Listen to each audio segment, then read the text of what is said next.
we are now recording. Let me adjust the light.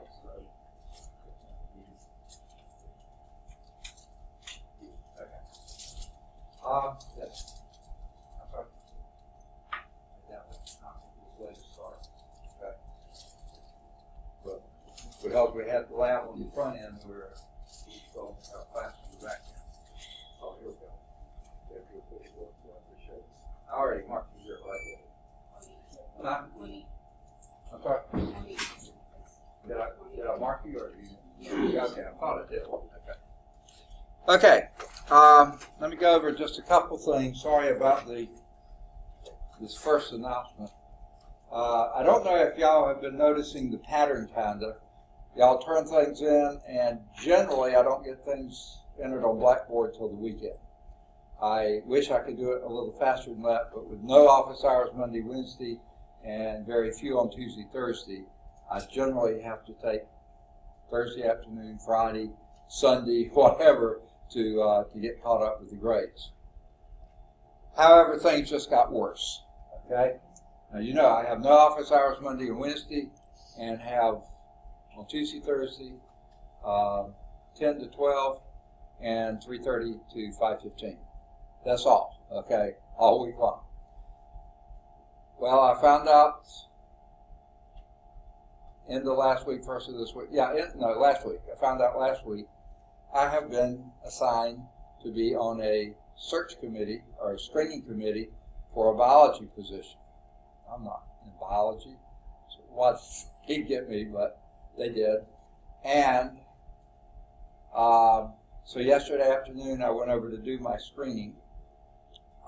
When I got there, I found out that I didn't have to be there. It was all done online, but no one had said that. But they said we were supposed to be there. So I went, and then it wouldn't log me in.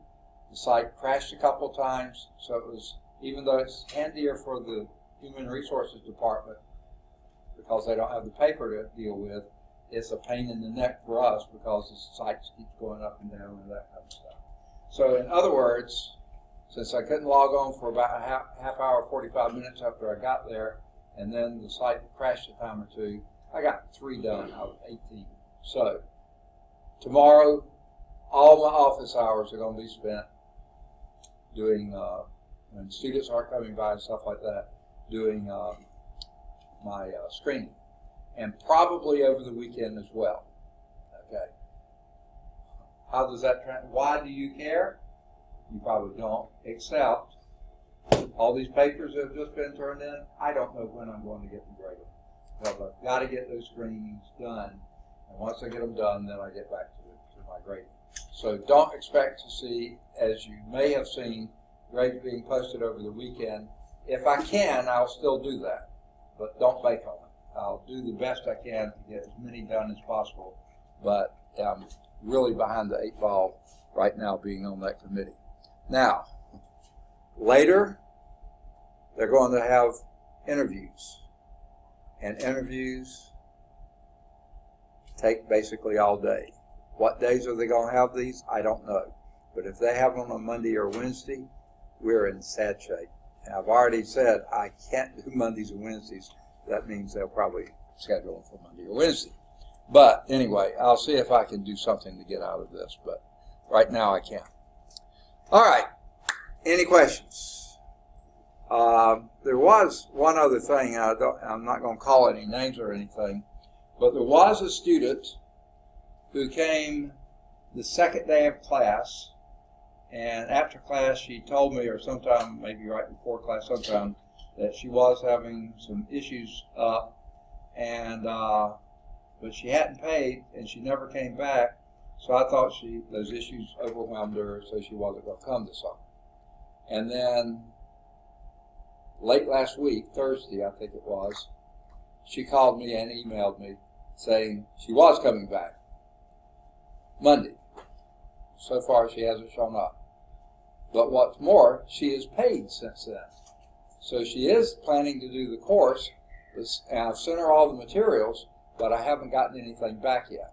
So even though just about everybody else in the class has turned in just about everything except the most recent stuff, I can't return any of it until I get it back from her or found out that she's really not going to continue in the course. I don't know what she's going to do, but I still haven't seen her since that second day of class. So I'm not returning work until I know whether she's going to complete the course or not. And as soon as I find out either that she turns stuff in or that she lets me know she's not going to do it, then I'll return papers once I get them all in. It's a big class. I haven't gone back to check. Let me just look quickly here. The first lab, everybody is done except her. I had two other people that I hadn't seen yet. They've been removed from the roll. She's been kept on the roll, so I can't do anything until first lab, first test, second lab, second test is one other person who hasn't turned that in.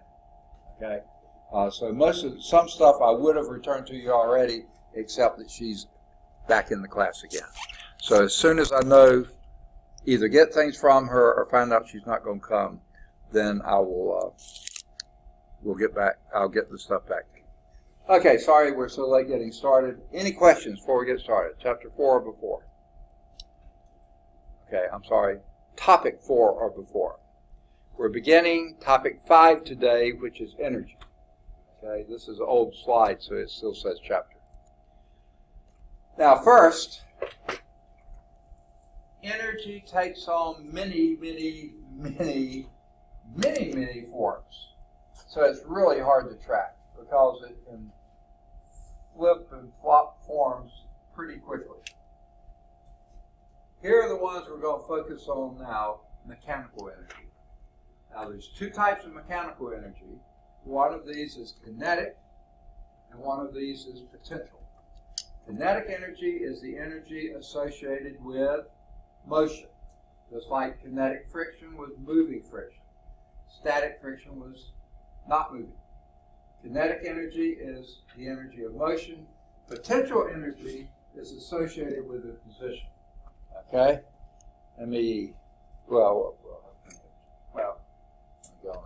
Let's do this.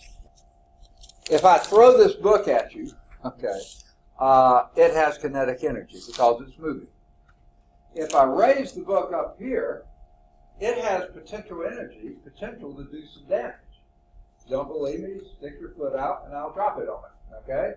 It can do. It has potential. Well, while it's up there, it's not moving, but it has potential energy because if I were to release it, it would then be picking up kinetic energy. So it's the energy associated with position, whereas kinetic energy is that of motion. Okay, Larius is here. All right. There are other forms of energy. Chemical energy. Now, chemical energy is generally a type of potential energy.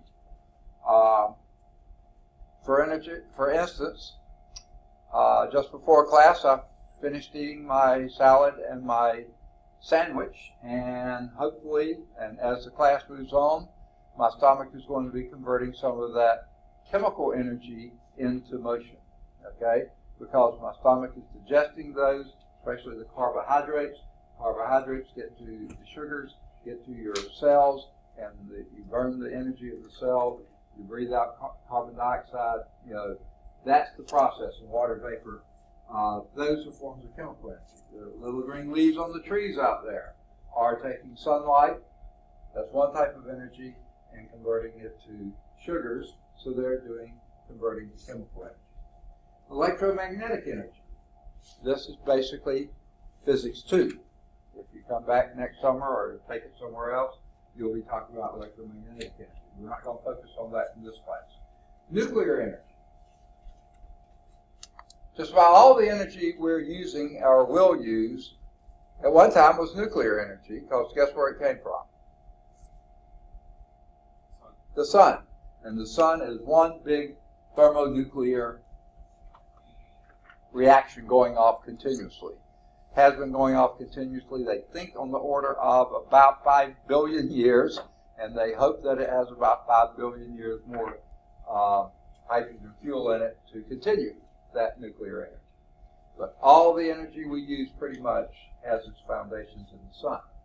We have learned to control, to some extent, nuclear energy ourselves. Probably, I'm just going to guess, 3 to 15% of the energy, electrical energy in Alabama is probably produced by nuclear plants. I don't know exactly how much. Alabama is really lucky. We have a lot of hydroelectric plants, so they produce a fair amount, but we have way more boiler type, either coal or fuel or natural gas or something like that, that we use. But we do have some nuclear plants. I know of at least one. I can't think of the town right now. It's not Wilsonville, is it? That's, I think, there is one. There's a plant over in Wilsonville, I'm pretty sure. But it's not nuclear, is it? Or do you know? I don't think it is. Right. I don't think there's any nuclear ones in Alabama. Oh, I thought there was at least one. I think the closest one's in Tennessee. Okay.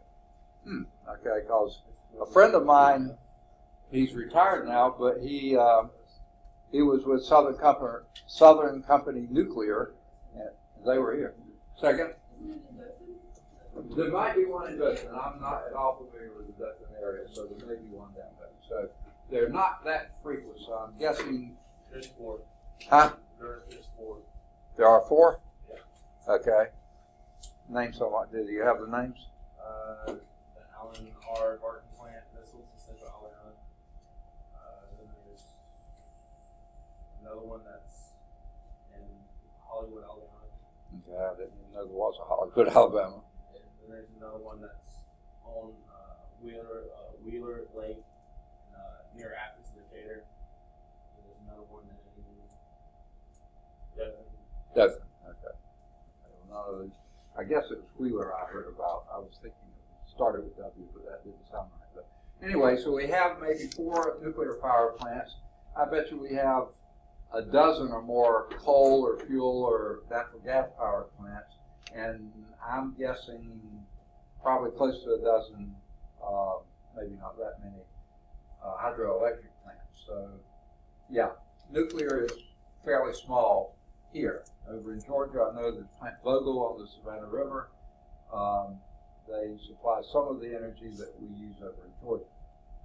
Okay? Energy is also contained in mass. Does that sound like that makes sense to you? How so? What's that? I was thinking like the mass of an atom. Okay. I was thinking if you split an atom. All right. And you lose a tiny amount of energy, of mass, and produce an enormous amount of energy. That's what nuclear power is all about, by the way. Now, does anyone know the equation that relates that? The answer is yes, you all know, but you may not realize it. That's it. Okay.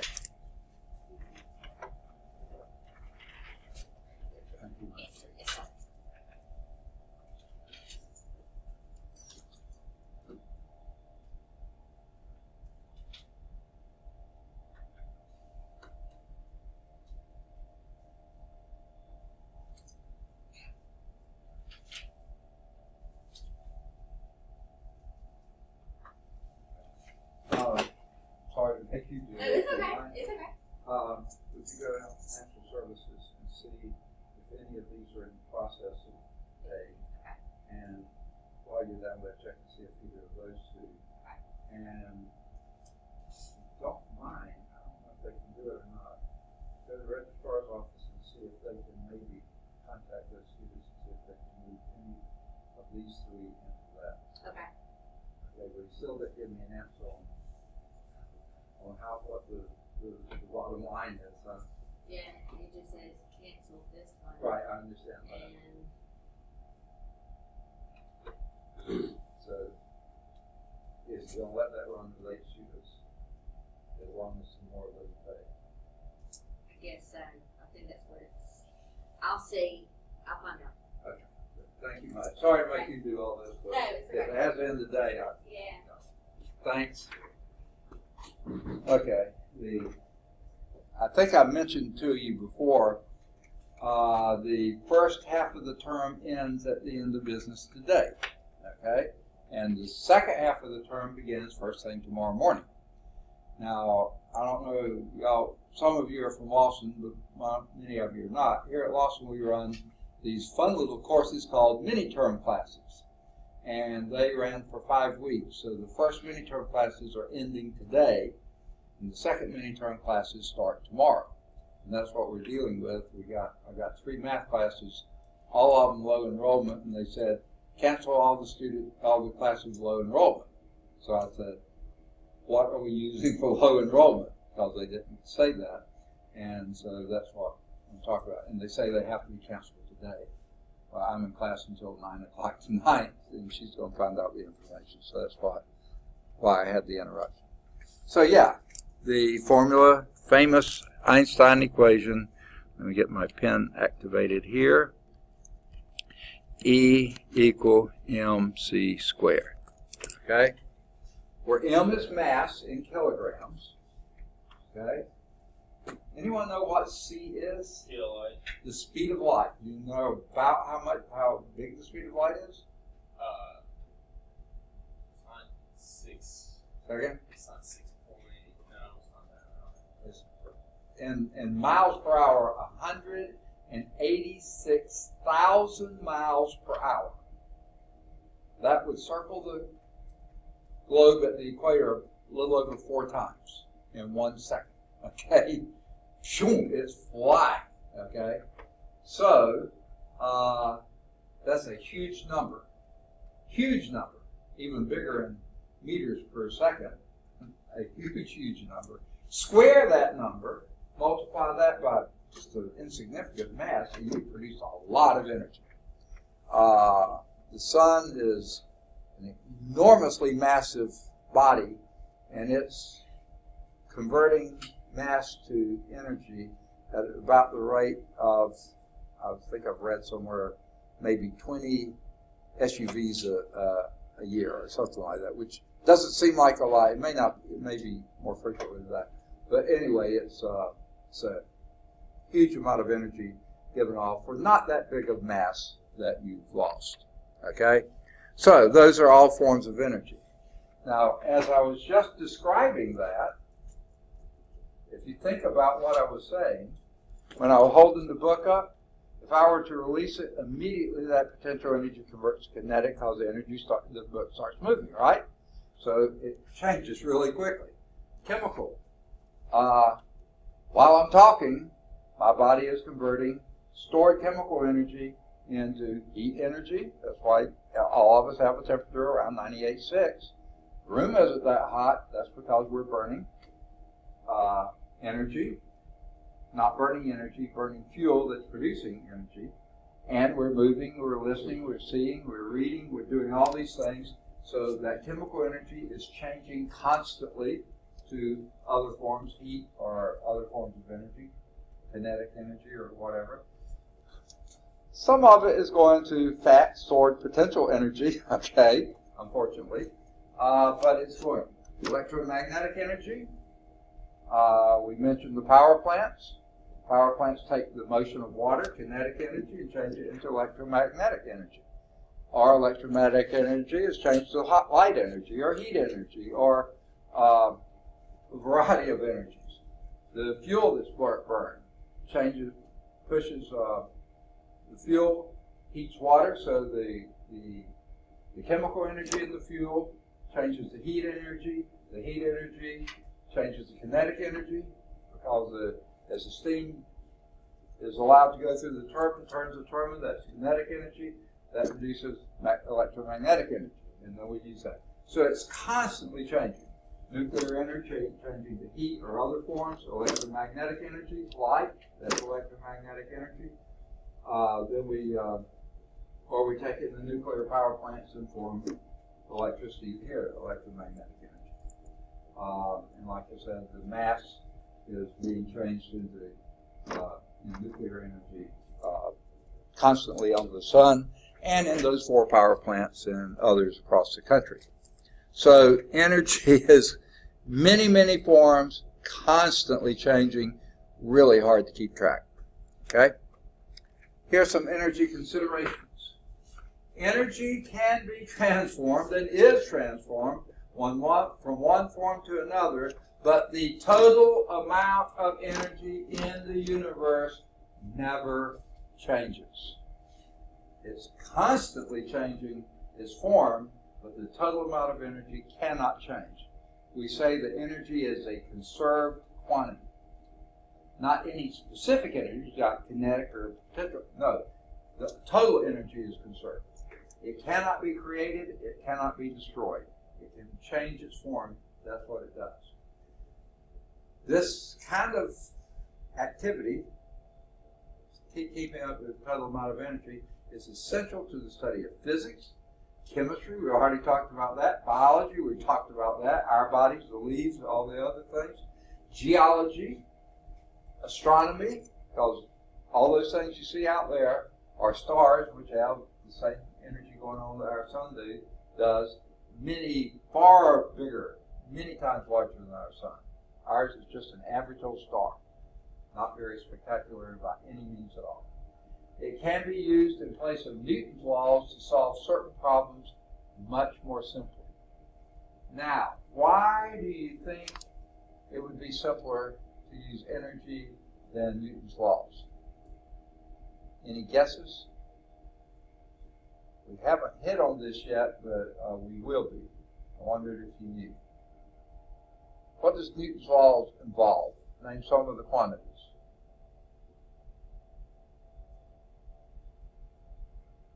What's his first law? Say again? Wait, not to use motion stays in motion. So I feel about force. Force! Exactly. I was waiting for you to get to that word. Force, okay? That's one term that we deal with in Newton's laws. How about another one? Second, acceleration. Inertia. Okay, that has to do with mass. Like velocities. Second. Huh? Never mind. You're talking terms. Yeah, terms, okay? Those three I just mentioned, and displacement. Forces, accelerations, velocities, displacements. Later we'll also talk about momentum. We haven't talked about that yet, right? Okay? All those five that I just named that we use in Newton's laws all the time, because every law has forces in them. Many of them have acceleration in them. Many of them have velocities in them. Most of them implicitly have displacements in them. Guess what? All vector quantities. So in order to solve your problems, you have to resolve all the vectors into, and work them individually. Guess what energy is?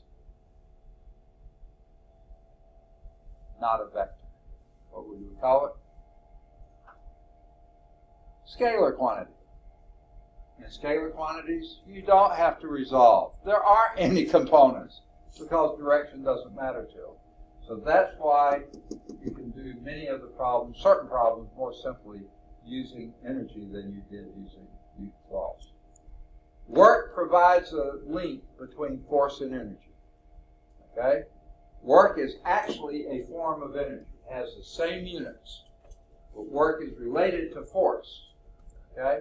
And we'll talk about the way those are related later. So let's talk about work now. This is 5.1 in your text. Work has a different meaning in physics than it does everyday usage. Okay? If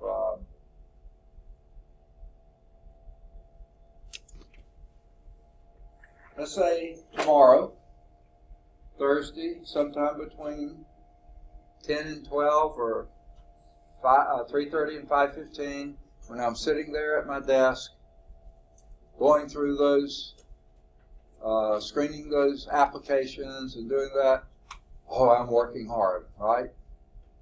I'm getting paid to do that. That's work, right?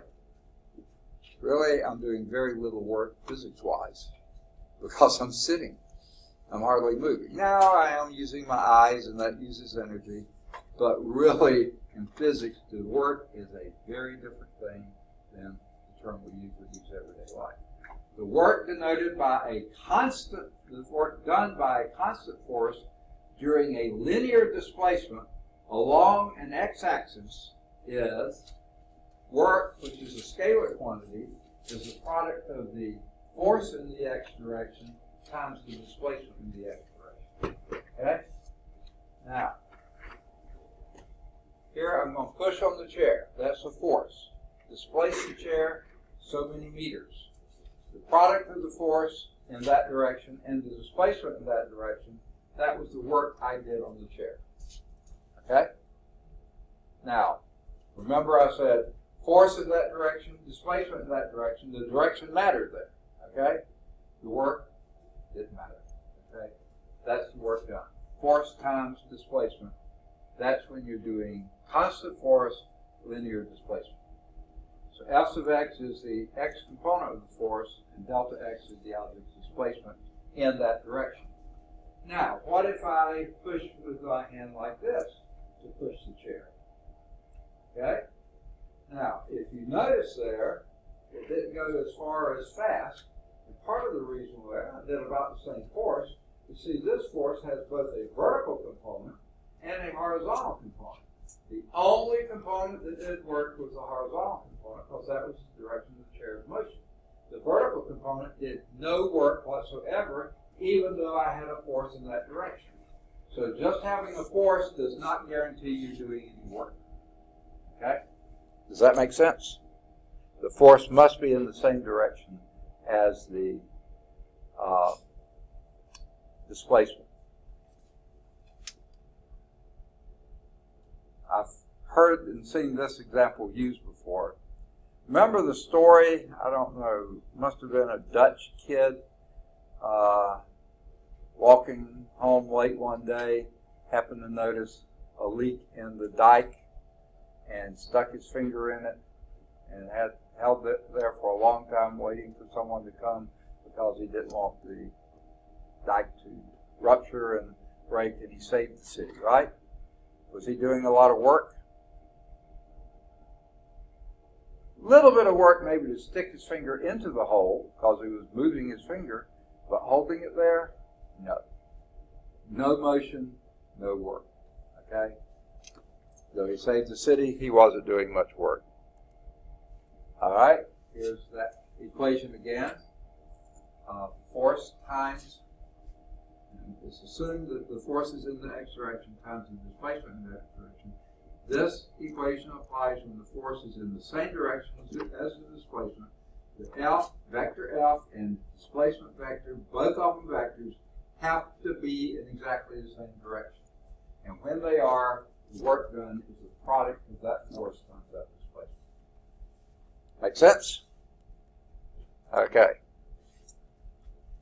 This gives absolutely no information about the time it took that displacement to occur.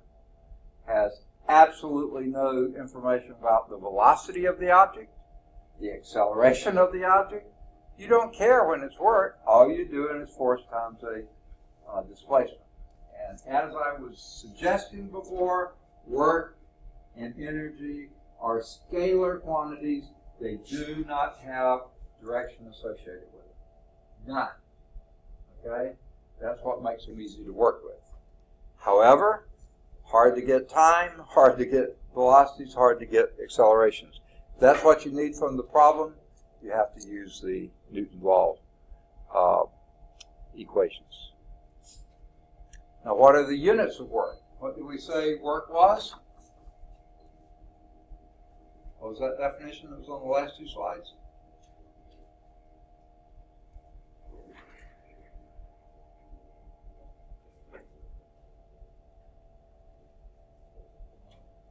Long attention span. What was it? Long day. It's been a long week. Okay. What was that slide? Let's go back. Oops.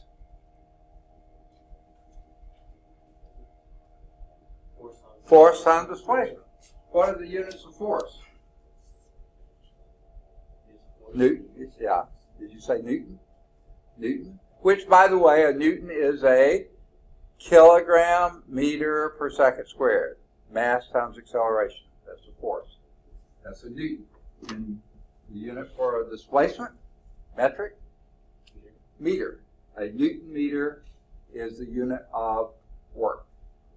It has its own name. Does anyone know what it is? Joule. A joule, exactly. Not the kind that you have on a ring, a Joule, named after James Prescott Joule.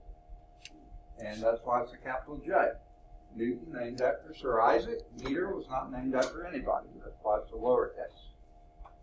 So the fundamental units of that would then be a Newton, which is a kilogram meter per second squared, times another meter would be a kilogram meter squared per second squared.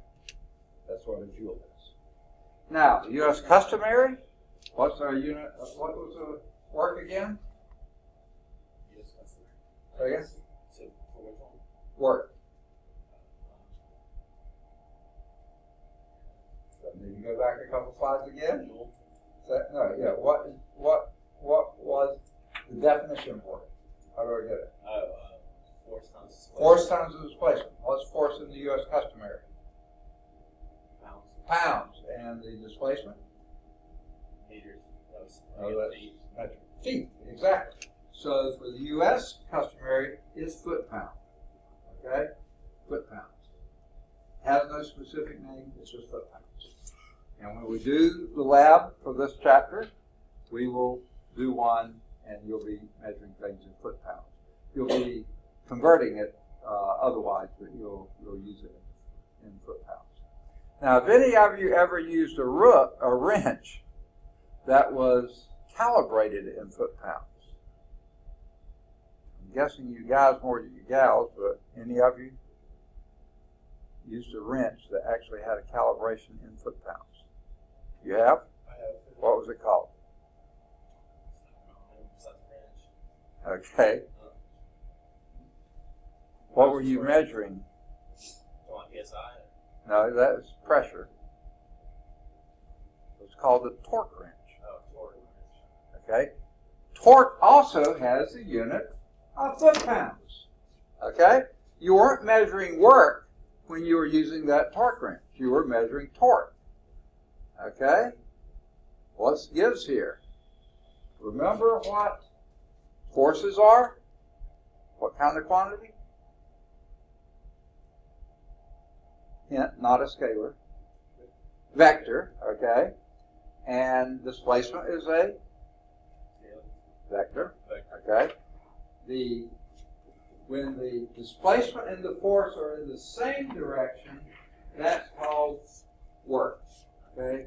The foot pounds and work. Now, when you're twisting what did you use your torque wrenches for? Do you know? Do you remember? On a car. What were you doing?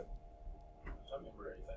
I don't remember. Probably tightening the nuts on the wheels. You're supposed to because some of them are supposed to go to a certain.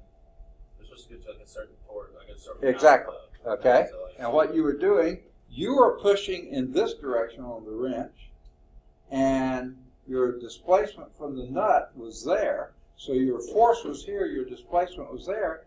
There, you're perpendicular to each other. That produces a torque, which is actually a vector quantity, but it still has the same dimensions, force times the displacement, but they're perpendicular to each other, not parallel. So those foot pounds are different from these foot pounds. These are work foot pounds. Joules are foot pounds. Those are the units of work. Joule in SI and foot pounds in U.S. customary. Now, what if, and this is the example I gave before, what if the force is not in the same direction of the motion? What we do then is use our component of the force. This is a vector. The component in that direction would then be, if the force is at an angle with the displacement, that angle is theta, then the component of the force in that direction would be alpha cosine theta. Now you know that, right? Because if this is the angle theta, that of course is a right angle there. The cosine of this angle theta is adjacent over hypotenuse. So multiply both sides by hypotenuse and you get this amount is force times this measure here is that times the cosine of the angle, force times the cosine of the angle. So that's how we did it, get it if the force. Now again, in these equations, force needs to be a constant force. And I think that's mostly what we're going to, no, not totally, but mostly what we're deal with are constant forces.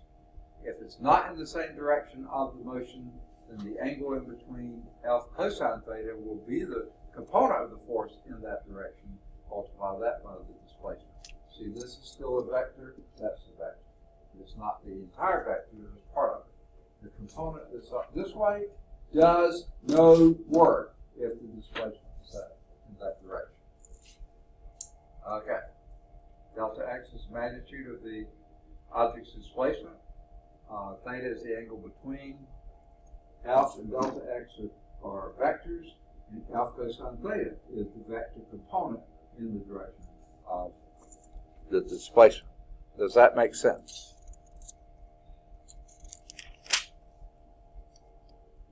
Okay.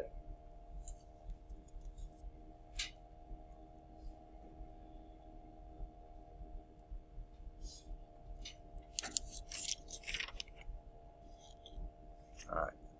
I've already said this a couple times. The work done by force is zero when the force is perpendicular to the displacement. Okay? Let's say that I push down on the chair. That's a force, right? I'm pushing down on it. Is it doing any work on the chair? No, because the chair has no displacement. Because it can't go through the floor. Now, if I push hard enough, I can't do that. Okay. Now, so just because you're exerting a force does not mean that you are doing any work. Okay, now I'm going to begin a little story. This story is going to have components all over the place. Hopefully you won't find it too boring. But when my wife and I were looking for we had been living in a 2-bedroom bungalow, 1 bathroom unfortunately, and it was what we could afford at the time. A nice house, we liked it, we liked our neighbors, we liked the area, it was, we enjoyed it there. But we had lots of friends and family come through periodically, and we were stuck in there, piled in there, crammed in there, and waiting on bathrooms and stuff like this. So we decided, and then the other thing, my wife likes furniture, and fortunately my wife likes old things, old furniture. That's why she married me. I'm old too, but anyway, so we were accumulating more furniture than that little house could handle. So we started looking for a bigger house. And she also liked another area of town a little bit better, and she found a house in that area. Nice house, we liked it. I don't know if y'all know what a Tudor style house is, and she liked old houses too. I appreciate she likes old things. We were in a 1920s bungalow, and we moved up to a 1930s Tudor over in Forest Park. And she liked that area a lot, and it's a nice area we like. Our first house had no trees. It's a small lot, not a single tree. We had some trees on an adjacent lot that gave a little bit of shade. We planted some trees, but it felt sort of bare. This place, Forest Park, lots of trees. We like that too. So anyway, we're going to move there, and we were looking into it. And when we went to see the house, one of the first times, we found out that a previous owner had built an additional room on the back. Well, the house had been built on a hillside, kind of, and they had leveled out the place here. The front yard went down, and the backyard went up, and the house was here on the level part. Well, this previous owner had decided to build a family room, a den in the back part, and then have a screen porch next to it. So they went into the hillside, and they did some strange things, but it was, I guess, past muster. I don't think it would have today, but when they did it, it was okay with them and with the city, I guess. But when I was looking at the house, I said, Karen, a couple of things here. With that addition on the back, number one, it makes the house look sort of squatty because the back part of the house is built into the hillside. So I said, number two, literally, the lower part of the house was under the soil line, and it went right up to the screen porch, and I saw wood to ground contact, okay, which is not good in the south. Why? It'll decay. Yeah, it will decay It'll rot. and termites. Yeah. Okay, so they do use treated lumber, but that will lose its treatment over time because it leaches out with the soil right against it, and termites will have a field day. Once they get in one place, they can go anywhere in the house. Okay, not good. The other thing is building the part in the back and having the soil come right up almost below the windows in this area. The backyard was like this, so you had water that went right against that wall. And that contributes to the decay or rot, but it also builds hydraulic pressure on that wall that it doesn't need to have. And I said, Karen, if we do get this house, I think we're going to need to do some moving the soil around in the back to get water to run away from the house, either on the front right side or the left side. And the left side was downhill, so that was going to be really good, but the other side would be okay too, because that was downhill. And we're going to have to get it down and make sure we get below the wood to ground contact. In fact, you're supposed to allow so many inches because termites can tunnel up and build these little tunnels and still get to it. They have to stay moist. That's the thing about termites. They have to stay moist so they won't soil around them all the time if they're not in wood. So they build these little tunnels that keep the moisture in. So I didn't know how far that had to be, but I said, we got to get it down some. And Karen said, good. I wanted a patio anyway. Not the size of project I had in mind. I wasn't thinking of digging a patio into the hillside. I was just going to move a little bit of soil around. But she said, good, I wanted a patio anyway. I knew the death knell was struck, that I was going to be stuck digging out a patio. And fortunately, that was the first year we bought the house after I started working here. And we closed on it Halloween, that first fall. And we lived in it for the fall and spring. And that summer, enrollment was sort of low. So I only had 2 5-week mini-term courses, math courses, nothing the second 5 weeks. We had a 10-week summer term. So actually, I think we had a 12-week summer term. First 6 weeks I had 2 math classes, second 6 weeks I didn't. I was completely free. Of course, I wasn't getting paid much that summer either. But, so I had time to get started on it. And get started I did with a pick, a shovel, and a wheelbarrow. I started digging out the soil. And for a while it went sort of okay. And somewhere into the patio, and by this time I was probably this deep into the soil, okay, because the patio was way bigger than I wanted it to be. Of course, I had an idea. I asked if she could help me some, because she had outlined where she wanted the patio to go. I said, well, can you help out some? So when she came out, we had a rototiller borrowed from her dad, and she worked on that for a while. She pulled the line in a little bit. Yeah, I would have hated to dig that much. But anyway, we dug the soil, okay? Somewhere in, when it was about this deep, I was hitting rocks all the time. Dig anywhere in this area, you're going to get rock. But I hit a rock that stood about this high, so it was just under the soil surface to begin with, and I kept digging and digging and digging, and finally got it dug around. It was a boulder. I mean, it wasn't a rock, it was a boulder. And for several days, I dug, I pried, I jimmied, I did everything I could think of. I won't talk about what I called it, but it did not move. Those days, how much work was I doing? None. 0. If you had said that to me that summer, you'd have probably got hit with a shovel. But if you'd have said you're not doing any work, I was sweating and felt set. So you've got to be moving.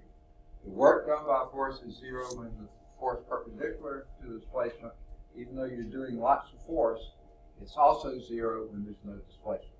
If there are multiple forces acting on an object, the total work done is the algebraic sum of the work done by each of the forces, whereas if you were doing the force experiment, you have to do the vector sum of those forces. So again, the work, all you have to do is algebraic sum.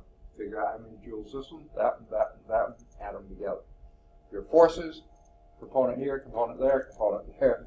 Yeah, it's a pain in the neck, or some other body part. Okay. Work can be either positive or negative. Okay? What work am I doing on the book as I lift it here? Positive work. I'm pushing it upward, right? But if I were to release it, yeah, that's negative work, okay? Because it's now doing work on the system, especially if it lands on my foot, okay? So work can be positive or negative. It's positive if the force and the displacement are in the same direction. It's negative if the force and the displacement are in opposite directions, okay? That's negative work, okay? And guess what? Just like here, the reason the perpendicular displacement is 0 if the force is perpendicular to the displacement, the work is 0 because the cosine of 90 degrees, that cosine theta, is 90, and cosine of 90 is 0. Cosine of 0 is 1, cosine of 90 is 0, okay?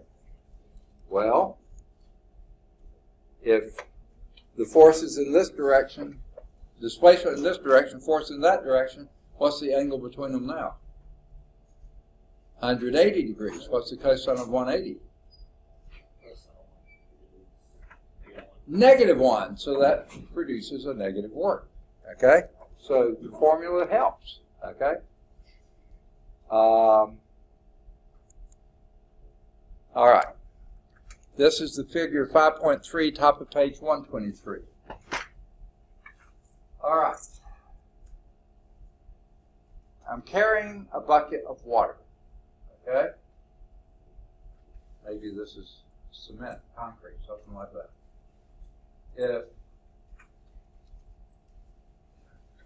If I'm carrying it along at a constant speed here, not accelerating it, just carrying it along here, heavy bucket of water, but it's really heavy.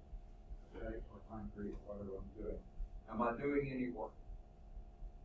Yeah, you're walking. Okay? But the force on the bucket is this way. The weight of the bucket is that way. But my displacement is that way. Am I doing any work on the bucket? No, I'm not. Okay. Now, I tend to agree with you a little bit. I'm having to exert a little force that way to get it to move. But really, all that weight that I'm having to hold up, that's not producing any force. That's perpendicular to the motion. That little bit that I push in that direction, yeah. The push I am against the floor, that's a little bit. All this holding it up, not doing any work at all. Okay? So when I'm carrying a cement block across like this, all that energy I'm having, all the exertion I'm doing to hold the block up, is not doing any work on the block, only the little bit that moves it forward does it. So you tell that guy carrying the block he's not working. You'll find the block at close proximity, I'm afraid. Okay. I am not sure. No, okay. This is figure 5.4. I'm trying to see where they refer to that here in the text. I don't see it. Somewhere, I'm sure. Yeah, there it is. I see it. Again, it's on what, page 123.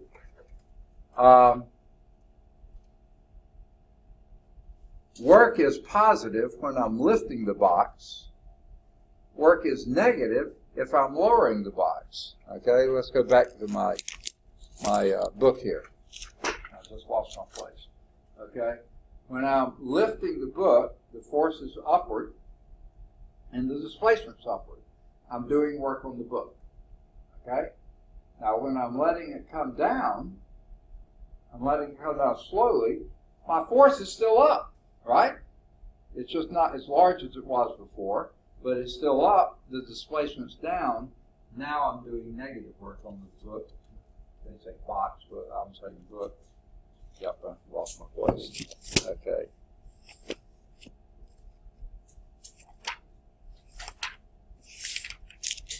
Yeah. Okay. So work is positive when you're lifting the box, but it would be negative when you're slowly lowering the box. The force would still be upward, but displacement's downward. So therefore, now when you're lifting, positive work. Okay. But when you're letting it go down, you're still having to hold the box up. So your force is up, but your displacement is down. Flip that arrow over. That would be negative work. Okay. Now let's see. I don't think the next is on the slides. And not many of you have books, right? Am I going to have to draw these? It's not that hard, so let's try it. Okay. In figure 5.5 A through D, I'm going to try to draw these. Okay. You have a block. Okay. Your displacement is in that direction, delta x, and your force is in this direction. That's your F. Both of those are vectors. That's your A case. Here's your B case. Same block, okay? Same displacement, delta x, in that direction, your force. Same magnitude of the force, but this time it's in that direction, okay? C, same block, same displacement. This time, the force is in this direction. Same magnitude of the force in that direction. And finally, I'll do it here. Same block, same displacement, same magnitude of force, but this time the force is in that direction. Okay? In these figures, and this is A, B, C, and D, A through D, the block moves to the right in the positive x direction through the displacement delta x, while under the influence of a force with the same magnitude in all four of these. Which of the following is the correct order of the amount of work done by the force F from most positive to most negative? Which is the biggest amount of work done positive? A, B, C, or D? Second? Probably A. What's the cosine of the angle in between here? Cosine of 90? 0. So there's 0 work going there.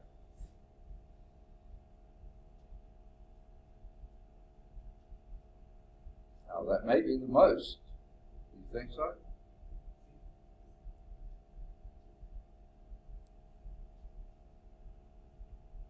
Any other guess? What's the most? 0 is the most you got, huh? Any of these positive work? What would be required for positive work? Second? Same direction. Any of the forces in the same direction of the displacement? Which one? C. That means yes in Spanish. Okay. So that is the most positive. Okay. How about the other two? B and D.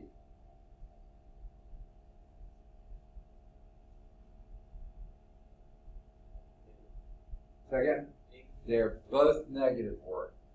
Which one's the most negative? Which one? B, you said? Yes. That's the most negative because there the angle is 180 degrees, so that's a -1.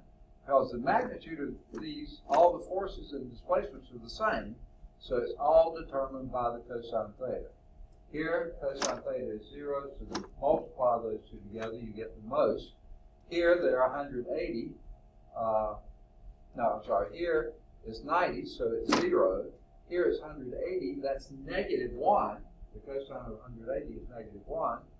And how about this one? That's the one we've left out. This force is the same magnitude as all these forces. That was too short, but it was supposed to be the same magnitude. Okay. Still looks too short. Okay. But what is your angle here? I don't know exactly what it is, but it's past 90. On the way to 180, but not there yet.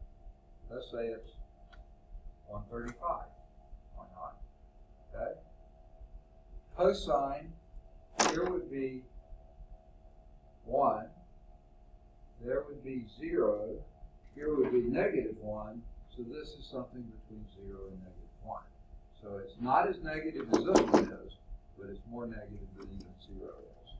So sure enough, maximum work, second, third, and fourth.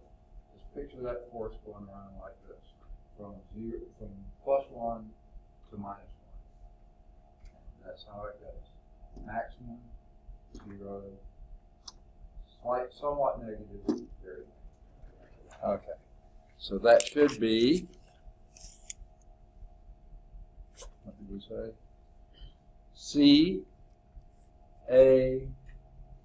CADB.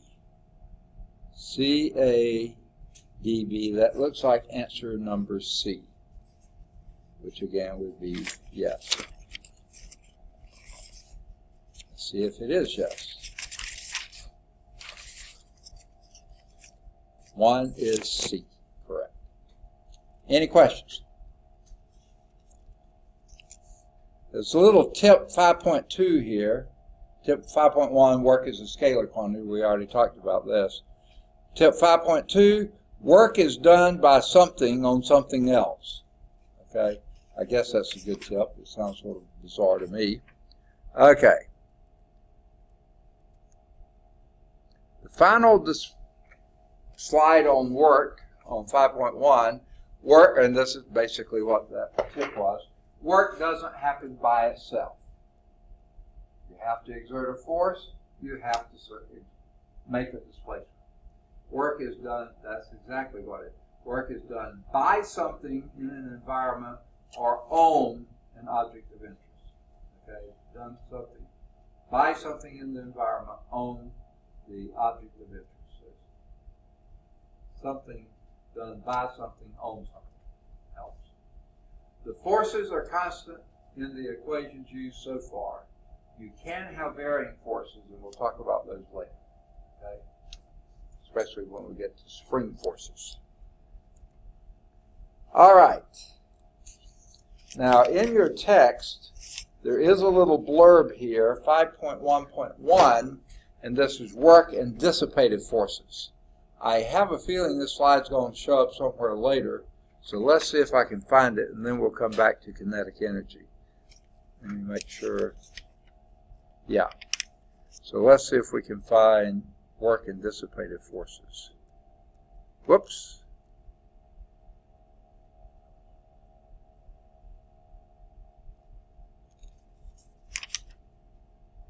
That's part of it.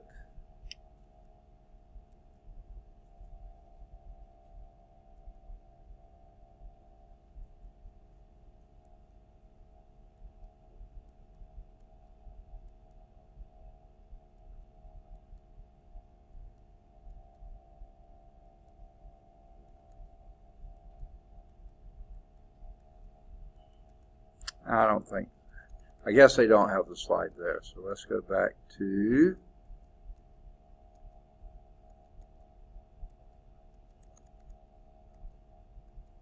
we'll talk about them there, but all right.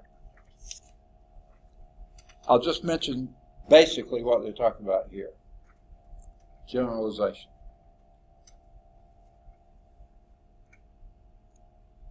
There are some forces that don't do work, okay? Hardly ever or never do work. And generally, these are frictional forces, okay? When I rolled the chair across the floor, the chair ultimately came to a stop. Why? Because of friction. Now, friction wasn't doing any work that was useful at all. It was retarding the motion of the chair. So that's what we call a dissipative force. Okay? Frictional work is extremely important in everyday life because doing almost any other kind of work is impossible without frictional force. So sometimes they'll talk about the work done by friction, which basically is the negative work that was slowing down the chair or the object. Okay. Enough of that. So let's move on to 5.2.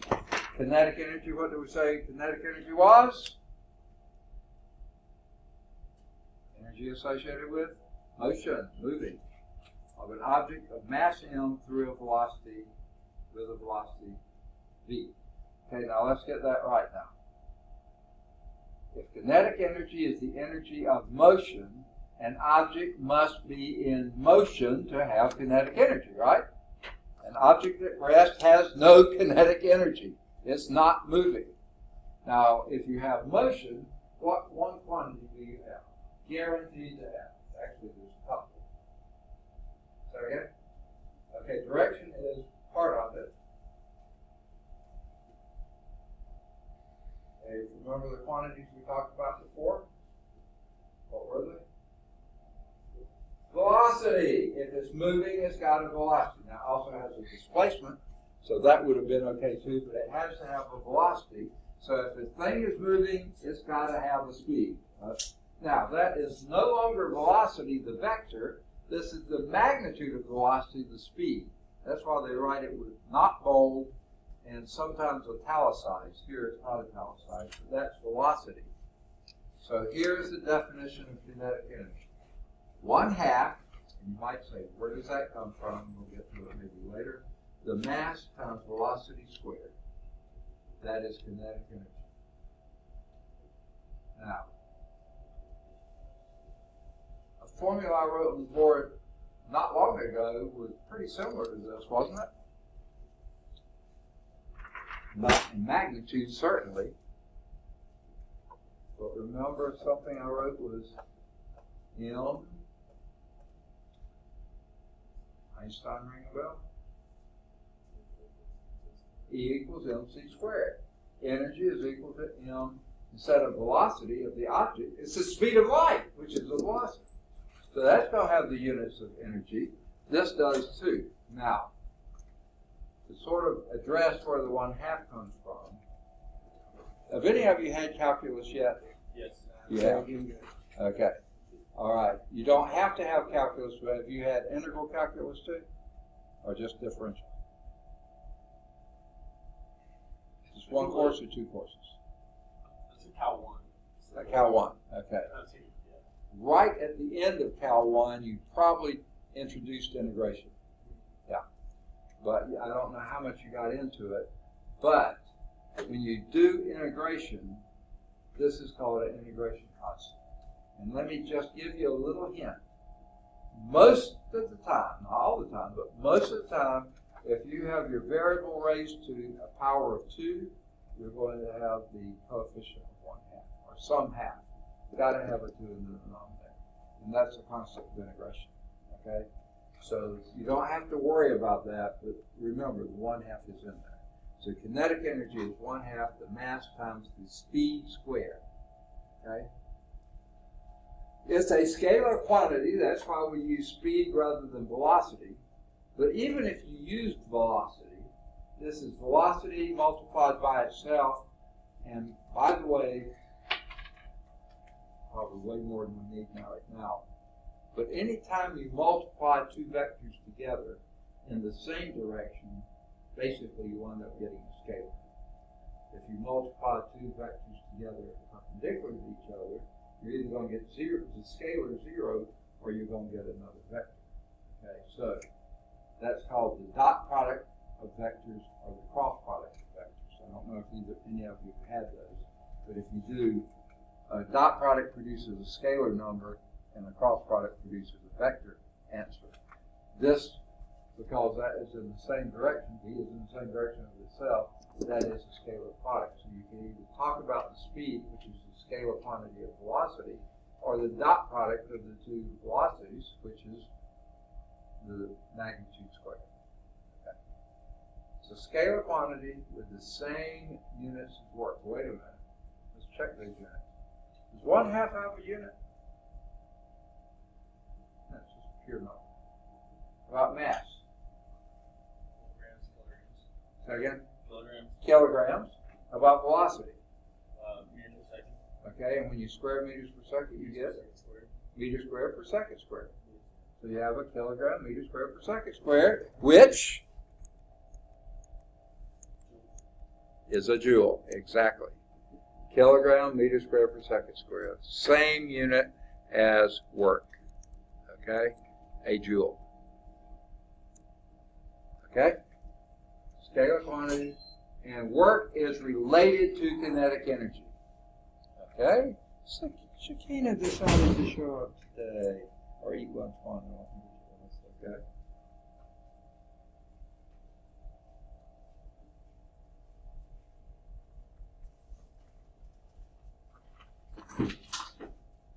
Okay, has anyone else come in since I called up? We've had a few leave, but no, we won't come in. All right. Oh yeah, work is related to kinetic energy.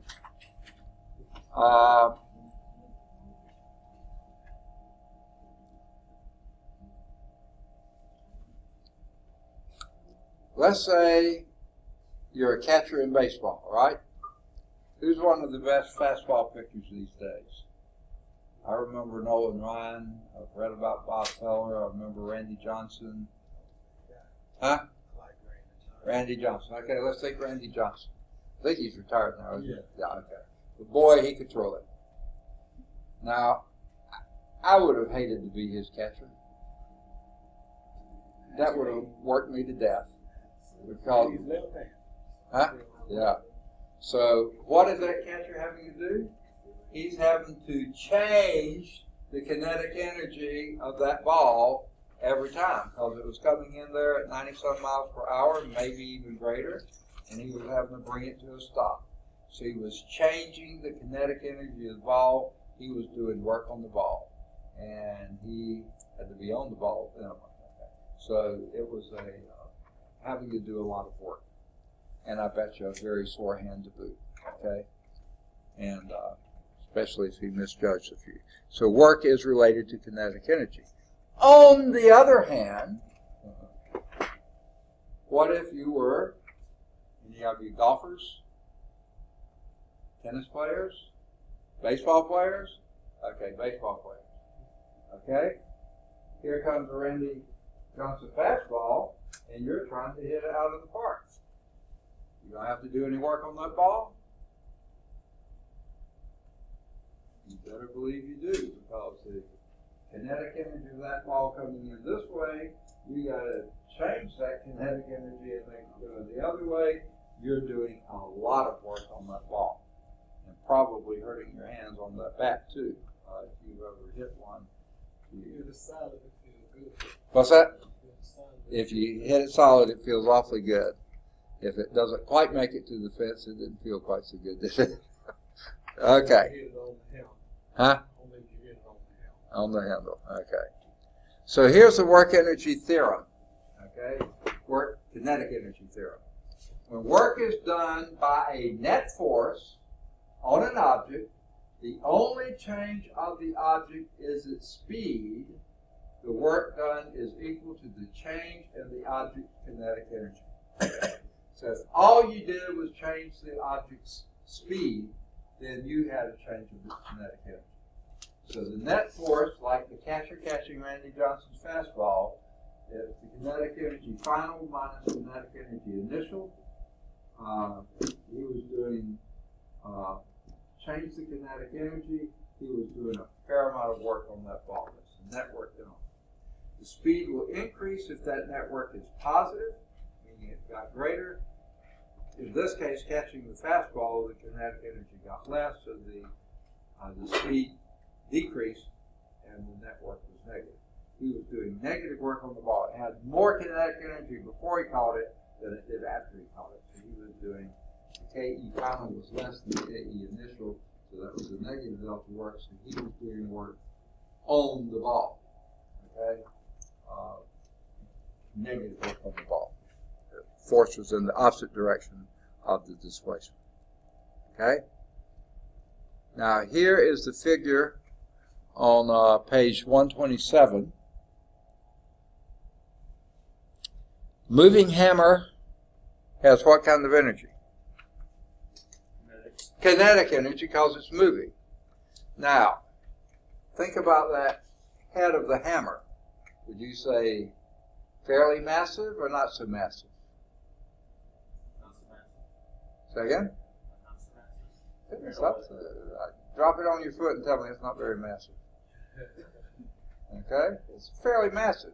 A lot more massive than the handle is. The head is pretty heavy. Now, you have different size hammers. If you're a tack hammer, that's not going to be very big. But you know it.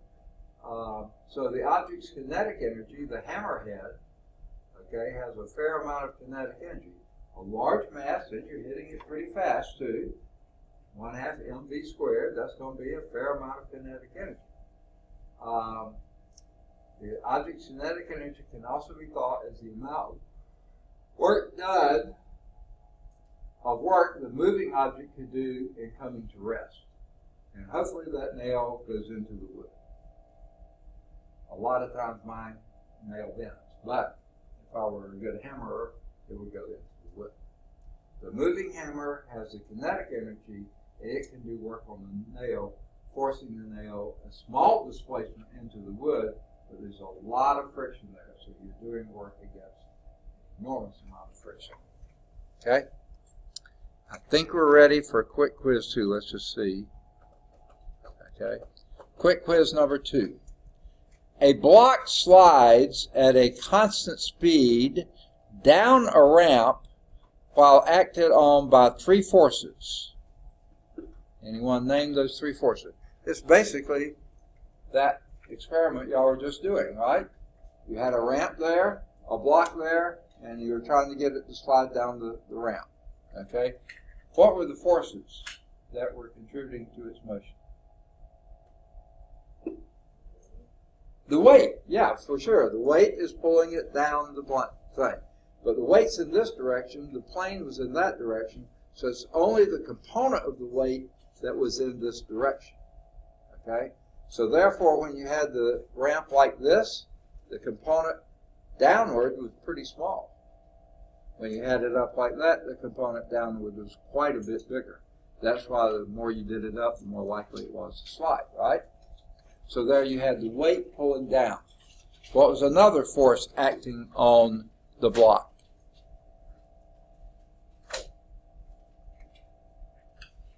Okay, was the block falling through the ramp? No. So the ramp had to be pushing up, so there was the normal force. The weight down this way, the normal force this way, and then the other thing, and this depended on the surface you had, right? Friction. Friction was the thing keeping it from sliding down, okay? And I hope that most of you found that it slid down faster or easier on the paper than it did on the rubber, and the other two were somewhere in between probably, right? Okay. I think that's generally what you found. Okay, so 3 forces: weight, normal force, and kinetic friction, which was resisting the motion down the plane. Respond to each statement, true or false. Here's number A. The combined net work done by all 3 forces on the block equals 0. the combined net work done by all three forces on the block equals 0. True or false?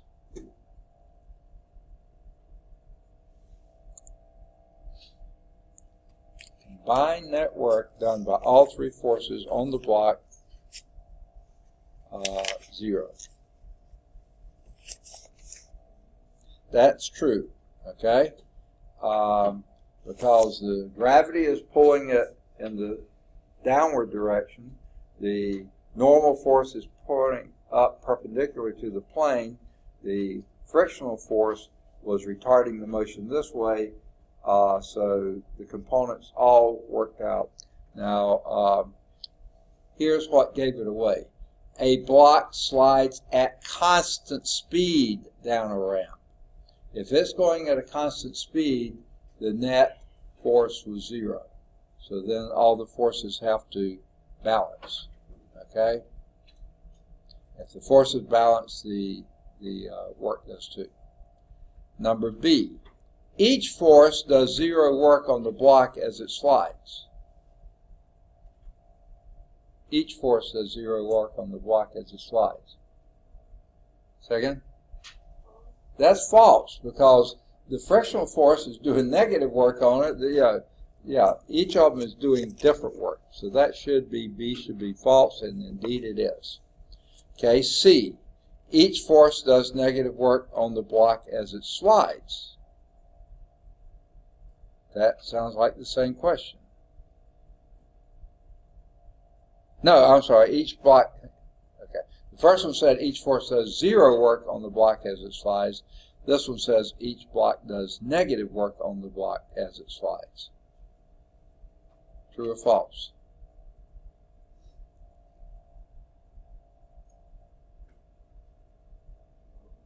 Yeah, it's got to be false too, because of the gravitational force is pulling downward. One component of that is down the slope, so that's doing positive work on it. So it can't be negative work either, so that had better be false as well, and indeed it was. Okay. Now let's look at the types of forces. This is 5.2.1. I didn't think this was the same as what the earlier one was. Types of forces, there are two general kinds of forces. I don't know if you remember back when we were talking about forces initially, we said there were contact forces and there were field forces. Remember? Contact forces when they're actually touching each other, field forces like gravity and electromagnetism, that kind of stuff. Those are field forces. Okay? Now they're talking about two other kinds of forces, either conservative forces or non-conservative forces. In conservative forces, the work and the energy associated with the force can be recovered. Okay? Here I go again. Lifting the book. I'm doing work on the book, increasing its energy. I can let it fall and it changes its energy again, because in that case the work and energy can be recovered. With non-conservative forces, okay, think here dissipated forces, think here friction. The forces are generally dissipated, work is done against it, cannot easily be recovered. Okay? If I push the chair across the floor, the force I'm pushing is that, but the chair does slow down and ultimately stop because of frictional forces. Guess what? I can't recover that.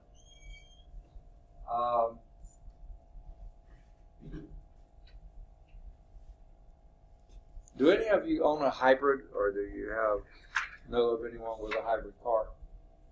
Okay. Huh? I know people who want Okay. Do you know what kind of braking system they use? They use regenerated. Okay, what do you mean by that? Kinetic energy and stuff to Okay. regenerate the batteries. Very good. That's exactly one type friction is a dissipative force, and in most cars that are not hybrids, okay, the only way to stop that car is to have friction. You have the brake pads and the brake drum, and they both have frictional surfaces on them, and that's what slows down and stops the car. Where does that energy go? The kinetic energy of the car, what has happened to it? It turned into heat. Heat. Low-level heat, you're never going to get any use out of that heat. But what they've done with many of the hybrids, did you say the Prius? Yeah, the Prius would be one. Okay, it would be one. And I think some of the others, I think the General Motors hybrids, I don't know about Ford's, maybe Ford's too, they use, instead of braking the car with frictional forces, they're braking the car with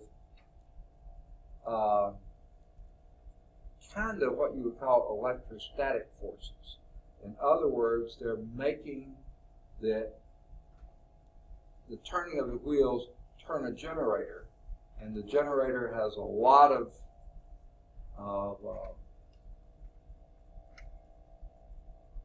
it's not exactly resistance. There's another word that's better, and I can't think of what it is now. Reactance, I think, or something like that. And when you're stopping the car, you're actually, as Nick said, you're generating electricity. Okay, that's what you're doing when you're stopping the car. So that electricity you're generating goes back into the battery, and you can use it again. So that would be an example of a conservative force. Now, not all of it is conservative, but a lot of it is. But the old brake pads on brake drums, non-conservative forces. None of that is useful again. Okay, good deal. So let's look more at conservative forces. A force is conservative if the work it does on an object moving between 2 points is independent of the path the objects take between the 2 points. The work depends only on initial position and final position. If that's all that matters, that's a conservative force. Any conservative force can have a potential energy function associated with it.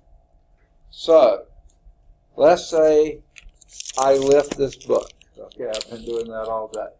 I lift it up that way. That's one way of increasing the potential energy of the book. I could toss the book this way. If it goes to the same height, then I'm doing the same work on it. If it reaches the same height, then I've done the same work. Even though this path was fairly short, that path may be much longer, I've done the same work. Okay? Now,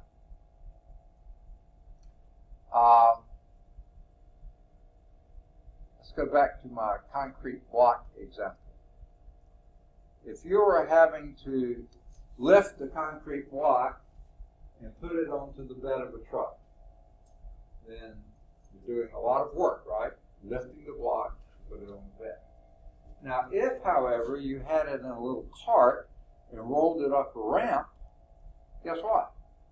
You're doing the same work, but the force doesn't have to be as great because you're moving at a longer distance, but at a lesser force. Okay? But the work done is the same. Force times displacement is work. Okay? So, it's a conservative force. It doesn't matter how you get there. You're doing the same work, but the amount of force you're using may be different. Okay. Those are conservative forces. These forces are usually conservative, mostly. Gravity, almost always a conservative force. Force due to gravity. In fact, most of your field forces, gravity, electromagnetic forces, those kinds of forces that you're not in contact, those are usually conservative. Also, the spring force is mostly conservative. Okay? You stretch a spring and it pulls back, or you compress a spring and it pushes out. Generally, that's conservative because it returns to its initial position without any problem. Those are usually conservative forces. Now, there is a little bit of a limit here with the spring force. If you can imagine this, let's say you have a spring, and you're going to do this to it. Stretch, Richard, you got to just do this for a long time, stretching, compressing, stretching, compressing, stretching. Number one, you're going to get tired, but what's going to happen to that spring? It might actually spring on you, go sprung. Well, if you feel of it after a minute, it's going to be hot, okay? Have you ever had a piece of metal, a wire, stuff like that, and you just bend, and ultimately you can get it to break? If you feel of that right after the break, you can actually almost burn your hand because you built up a lot of heat.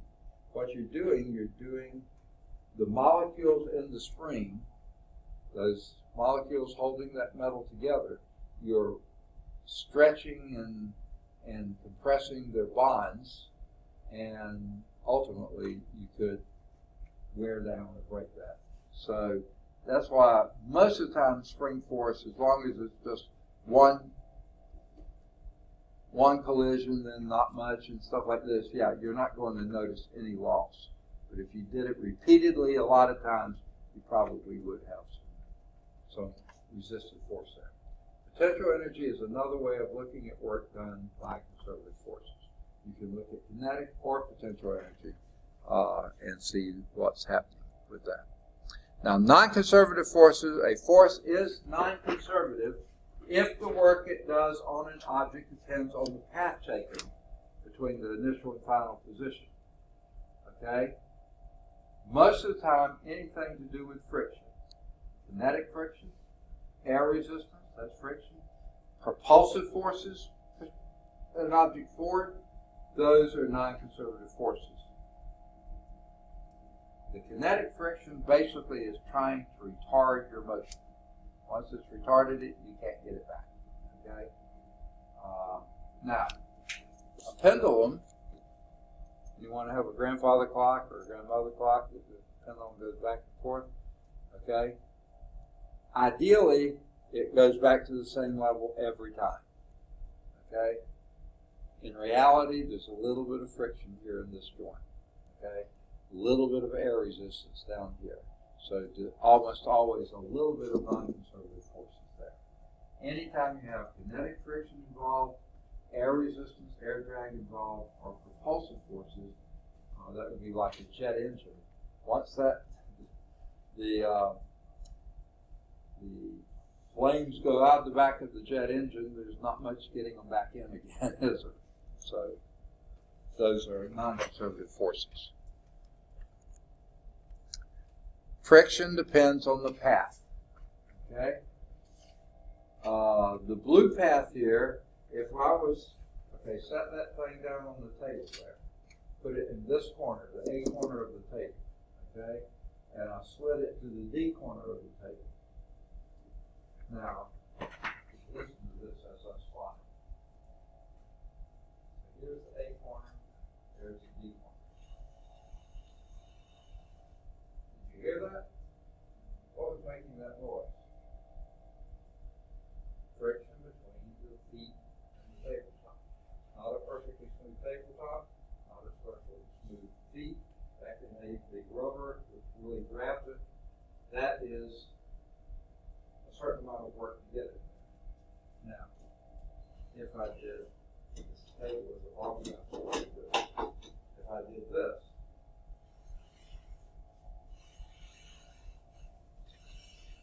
I got to the same place, didn't I? Did it was the same work? No. In fact, this leg here would have been the same as that leg there. These two would have added to it, right? So no, not the same work. So that would have been non-conservative. It depends on which path you take. You take the short path, you do less work. Longer path, you do more work. You're not going to get any of that work back. Okay? The work required is less on the blue path than on the red path. The friction depends on the path, and so is a non-conservative force. More friction the longer path because you're in touch with the table a longer amount of time. Work done in moving the book is greater on the red path than it is the blue path. Rust colored. Okay. Now, let's go back to the work energy theorem. Before we say work kinetic energy theorem, now we're just calling it work energy theorem. The theorem can be expressed in terms of work done by both conservative and non-conservative forces. WC is conservative and WNC is non-conservative. And by the way, I should have mentioned this earlier. I didn't notice. I didn't think about it. Remember in the last chapter or chapter before? Last chapter, I think it was.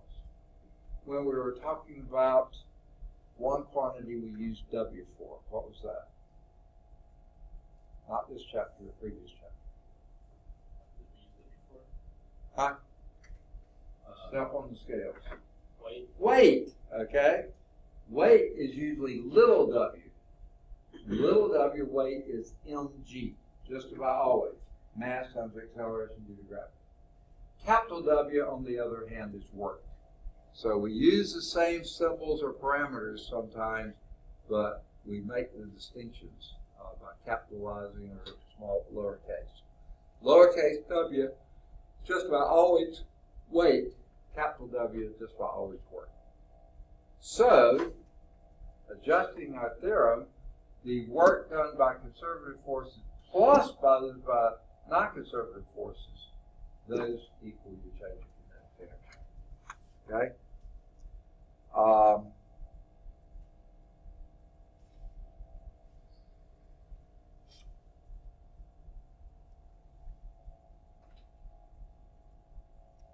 Trying to think of a decent example of that.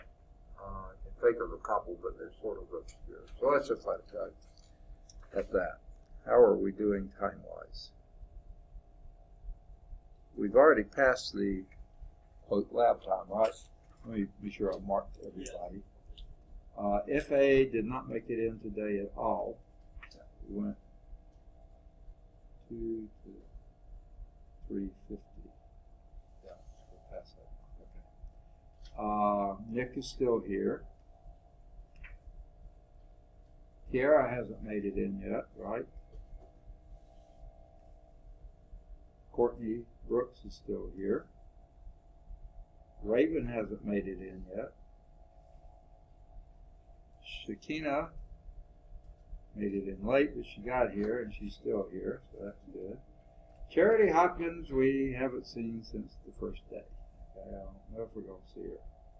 Courtney Humes is still here. Embry is still here. There you are. Okay.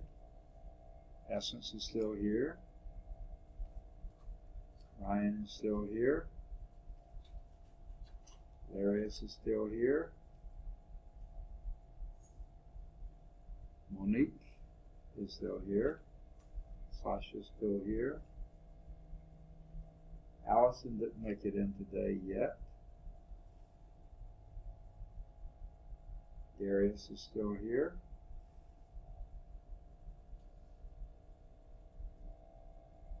Scarlett, I think we lost, didn't we? Will is still here. Make sure I get him the right line. Here we go. Will's still here. Brianna hasn't made it in yet. Naya, I think we lost, didn't we? Bria hasn't made it in yet. And Dakota's still here, right now. 1, 2, 3, 4, 5, 6, 7, 8, 9, 10, 11, 12, 13. Lucky 13. 2, 4, 6, 8, 10, 12, 13. Okay. So the sum of the work, conservative plus non-conservative, that gives you your total change of kinetic energy. You might be able to get kinetic energy back here or whatever. That's wasted. Okay.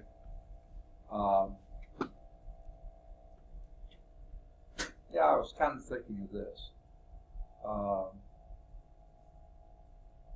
Riding a bicycle up a hill.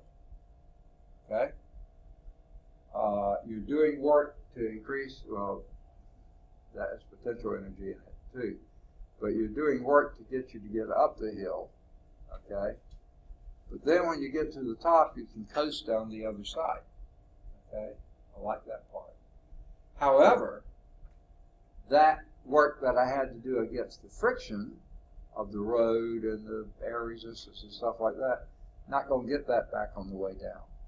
In fact, I may lose more to friction or air resistance and stuff. So, but the change of potential going up and coming down will be about the same.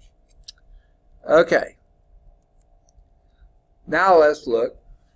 Oh, that last example had potential energy in it. Let's look at potential energy. It's associated with what?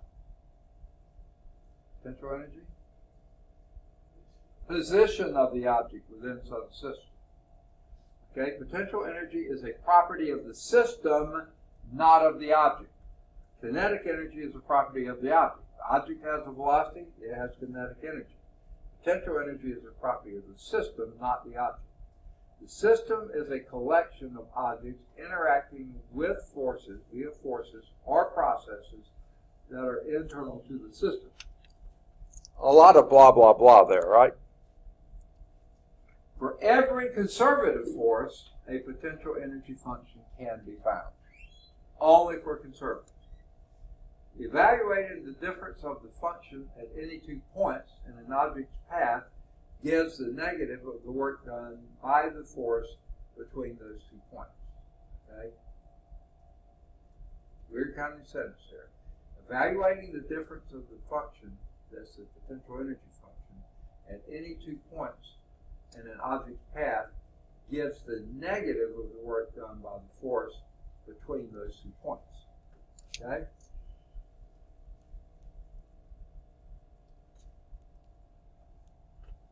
Well, why don't I go back to my lifting the book again, but I'm tired of doing it. But I think hopefully you'll see this as we go. Now, there's lots of forms of potential energy. We're going to focus mostly on gravitational potential energy. Some of the problems, examples and stuff, we'll focus on spring potential energy. Again, that's a potential energy. Okay? Chemical potential energy is a potential. You know, there's lots of potential energy. Mass is a potential energy, and so to speak. Okay? But gravitational potential energy is the energy associated with the relative position of an object in space near the Earth's surface.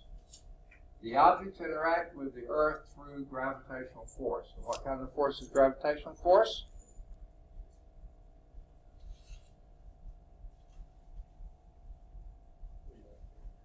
Say again? I can't hear. It's a vector. All forces are vector forces. But we classify forces in a couple of different ways. And either one of these will work here. That is? Okay. Okay, we're talking about forces, not energies. Okay. By pushing on the desk here, that's a certain type of force. Gravity pulling me downward is a different kind of force. Because I'm not touching the Earth right now, am I? Huh? Okay, net force is not a special kind of force, but it is involved in a lot of problems. You're absolutely right. But what am I doing to the desk here? Okay, am I affecting the desk now? No. No. Contact. Contact force as opposed to? No. Okay. I don't know. A baseball? Field. Field force, okay. I feel like name that tune or something like that. Okay. So 2 types. Well, gravitational force is a field force, and earlier I said most field forces are, and now we're in conservative or non-conservative. Which is that? Let's conserve. Most field forces are Most field forces are conservative forces. So gravitational force is a conservative force because it's a field force, but it's a field force as well. Okay. Objects interact with the Earth through the gravitational force, which is a conservative force, so therefore there is a potential energy function associated with it. Actually, the potential energy is for the Earth object system. Okay? Now, here is the formula we use for, and again, there are many, many, many kinds of potential energy. The one we're dealing with is gravitational potential energy, and yet they put PE. That sort of irritates me, because you should put GPE, because there are other potential energies that's not the formula for. So I wish they'd do GPE. That's what I try to do. Gravitational potential energy. Its formula is mgy.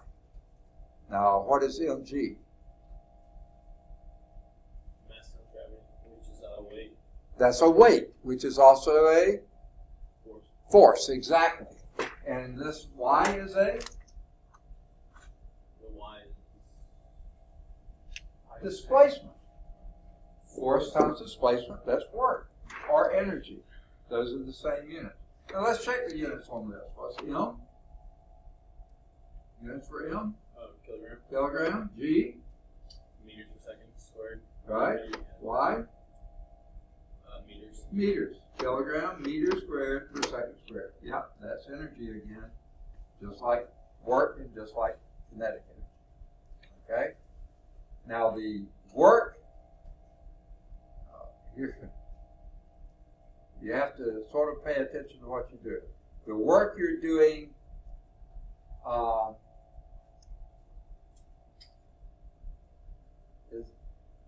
is either the work done by or against gravity. I think this is work done by gravity. Yeah. Work done by gravity is minus mg yf. This is your delta y here. Y final minus y initial. Okay? If y final is smaller than y initial, then you're doing negative work. Okay? I mean, you've got a negative change of potential energy, but then the minus of that is work done by gravity, which is a positive one. The units of potential energy are the same as those of work and the same as those of kinetic energy, and those are joules. Kilogram, meter squared per second squared. The work done by gravitational force as the book falls is equal to, as it falls, the work done is mg initial, mgy initial, minus mg final, which is the negative of this. If you take this minus sign and flip these two, then that becomes the work done, and this is exactly what you get. Because see, for the y initial you have two negatives, and for the y final you have one negative, so that's what the work done by gravitational force as it falls is a positive amount of work, even though it's negative symbol in front of it, because your y initial was greater than y final. So that makes that a negative number, and that negative makes it positive. Okay. That reminds me of a dumb story. It was my fall term of my sophomore year when I was taking my first physics class. Big lecture room, about 200 students. This is at Georgia Tech. Everybody took physics except took engineering physics, except the industrial management and psychology majors or something. All the engineering, all the math, all the chemistry, all the I don't know about biology, physics, majors were taking that. So big lecture room, 8 o'clock in the morning. I had Professor Ewald, I think his name was. His nickname was the Sandman. Okay? Because Professor Ewald, Dr. Ewald, could talk in just about the most monotonic voice you could ever imagine. At 8 o'clock in the morning, it was hard. So he would be talking along there really hard. He had a table in front of him. He had a big, now this is a soft-bound book. This is a big old physics book, hard-bound cover. He'd be talking along, and then when he saw too many heads going down on the table, he takes his physics book, his tall guy, left it way up here and dropped it. And it would go wham on the tabletop and everybody would come up. And he would say, sometimes I find it necessary to demonstrate law of gravity. And still at the same monotone, he got him awake for a few minutes anyway. So when I saw the physics book falling, I had a flashback. Sorry about that. Okay. Let's continue the work energy theorem. Maybe extend it a little bit. Work energy theorem, originally we called it work kinetic energy theorem, then we started calling it that. Now it then can be extended to include potential energy. So the work by a non-conservative force is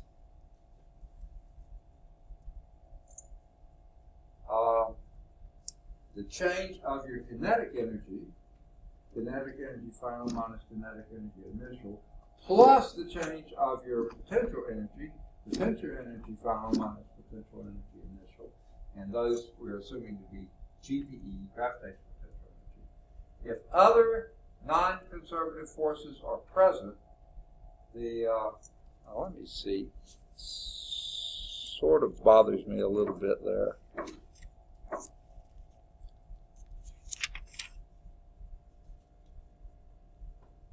Yeah, that's okay. If other conservative forces are present, potential energy functions can be developed for them and their change in that potential energy added to the right side of the equation. But then you'd have to add the work done by conservative forces on this side. Okay.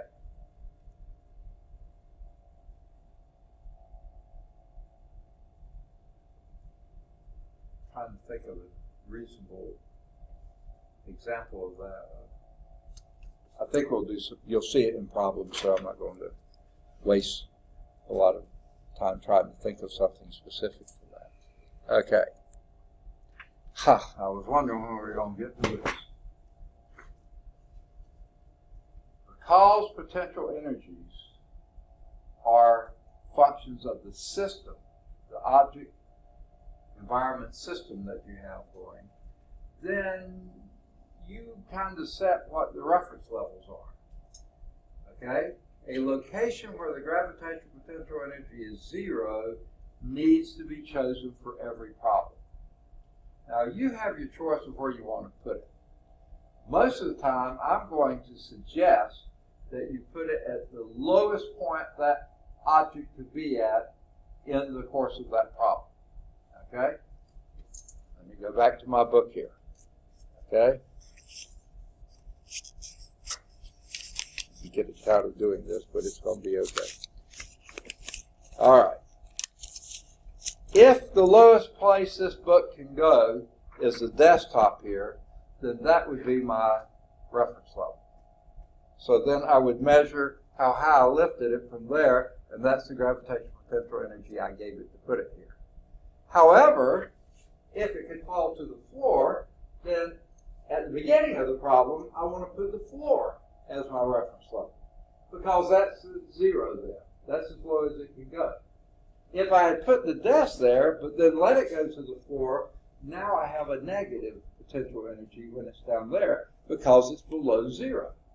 So that's a little weird. You can do it. There's no problem with it. Signs take care of themselves. But if I go over here to the window and hold it out like that, then how low can it go? The ground level. So then that would be, to me, a better choice for my 0 reference. But you have to determine that at the beginning of the problem and stick with it. You can't let it change as you go. Now, you could also say, well, why don't we use sea level? Well, then you have to account for how far above sea level the ground is and let that be your sea. You can set it anything you want to. But I like most of the time, if possible, if I know what's going to happen in the problem, to set my 0 reference level to as low as it can go in that particular problem. If it winds up going lower, then I know I'm going to have negative potential energy. And just be ready for that. Can I ever have negative kinetic energy?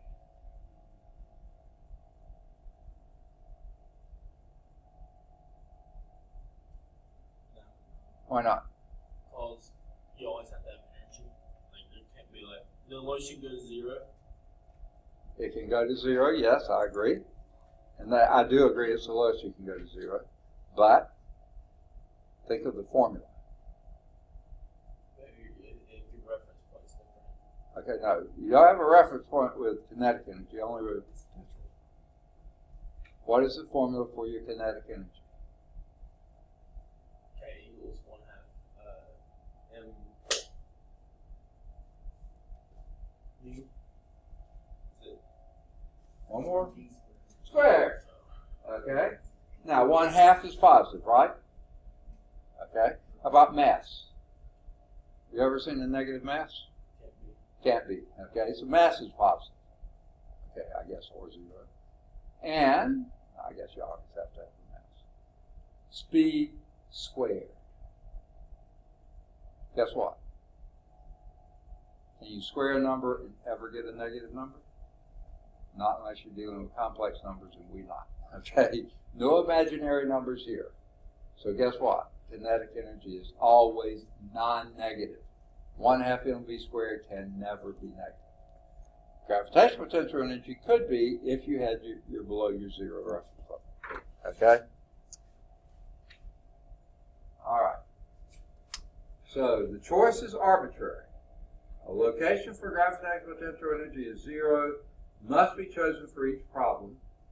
I usually call that the 0 reference level, whatever that is.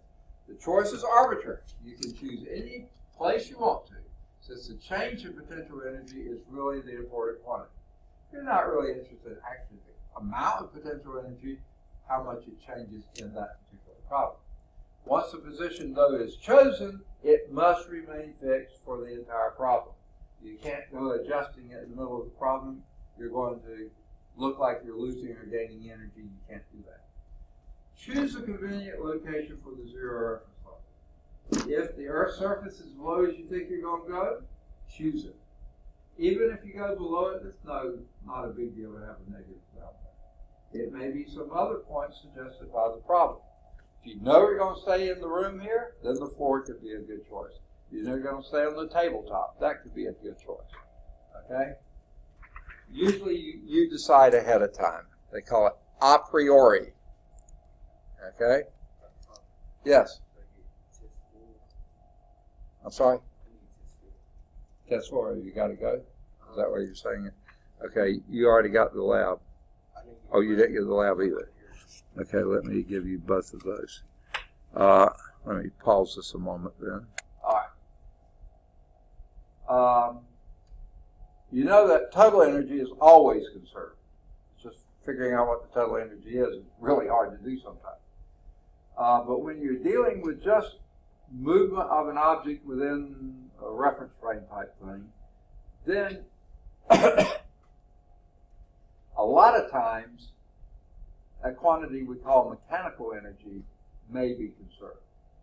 So let's look at conservation in general. To say a physical quantity is conserved is to say that the numerical value of that quantity remains constant throughout any physical process.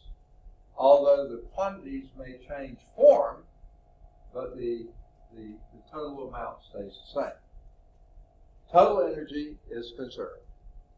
Most of the time, mass is conserved. In most of our problems and experiences, the mass is not going to change. Even if I were to go into outer space, which I'm not planning to, by the way, if I were, my mass is going to stay the same. Is weight conserved? Weight is, yes. Weight, no, it's not. Yes, it can. Because, yeah, if I go way into outer space, I'm almost weightless, right? Even though I have the same mass. Mass is conserved, weight is not. Okay?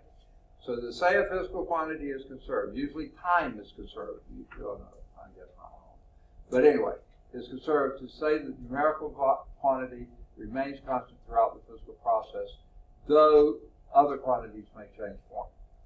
In the conservation of energy, the total mechanical energy tends to be constant. So we say mechanical energy quite often is conserved.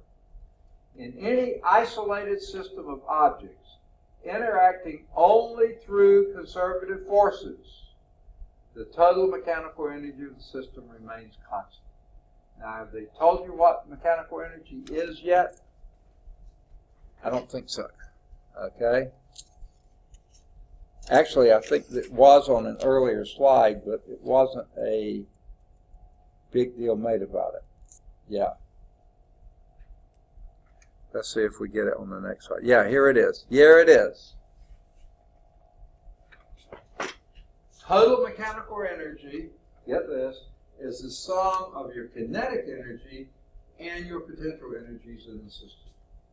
That's your mechanical energy. So again, they're just saying energy. I like to call it ME, mechanical energy, because if you don't specify, certainly the total energy is conserved, but in many times mechanical energy is, and mechanical energy is the sum of your kinetic and potential energies initially, and the sum of the kinetic and potential energy at the end. Other types of potential energy functions can be added to modify that equation. So if you had, let's just say potential, if this was GPE that you had here, but you also had a spring potential energy in here, maybe one over there, then you add that one too. Final and initial on both sides. Okay?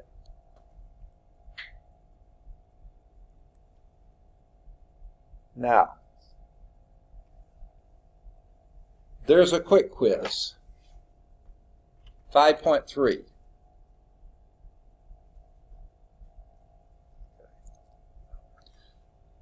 Three identical balls are thrown from the top of a building. Okay, picture yourself up on the top of this building, but don't go there. Okay, you have three balls in hand. Okay, and you throw them from the top of the building, each with the same speed. Okay, all three balls are identical balls, same masses, same volume, same everything. You're throwing them from the top of the building, not dropping them, throwing them from the top of the building, all three with the same initial speed. The first ball is thrown as horizontal as you can throw it.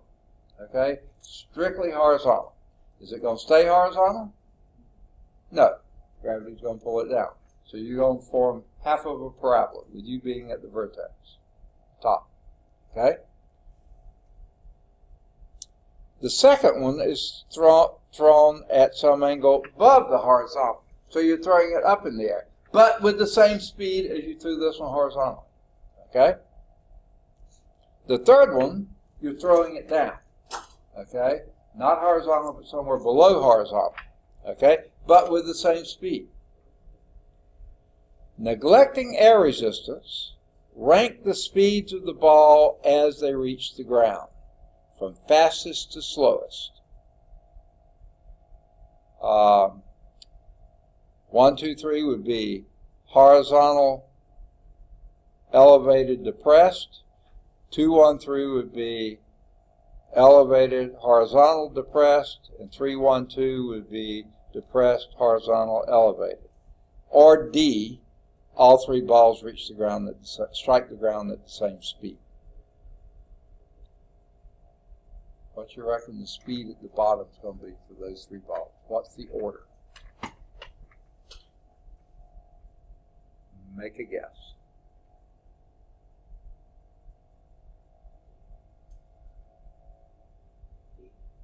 Say again? I can't hear. C, which was the B? D, okay. D was they all strike this ball ground at the same speed. Why would you say that? At some point, if you throw a ball this way, you throw a ball up, eventually. Okay. Pretty good thinking there. Actually, it's a lot simpler if you think in terms of energy. Okay?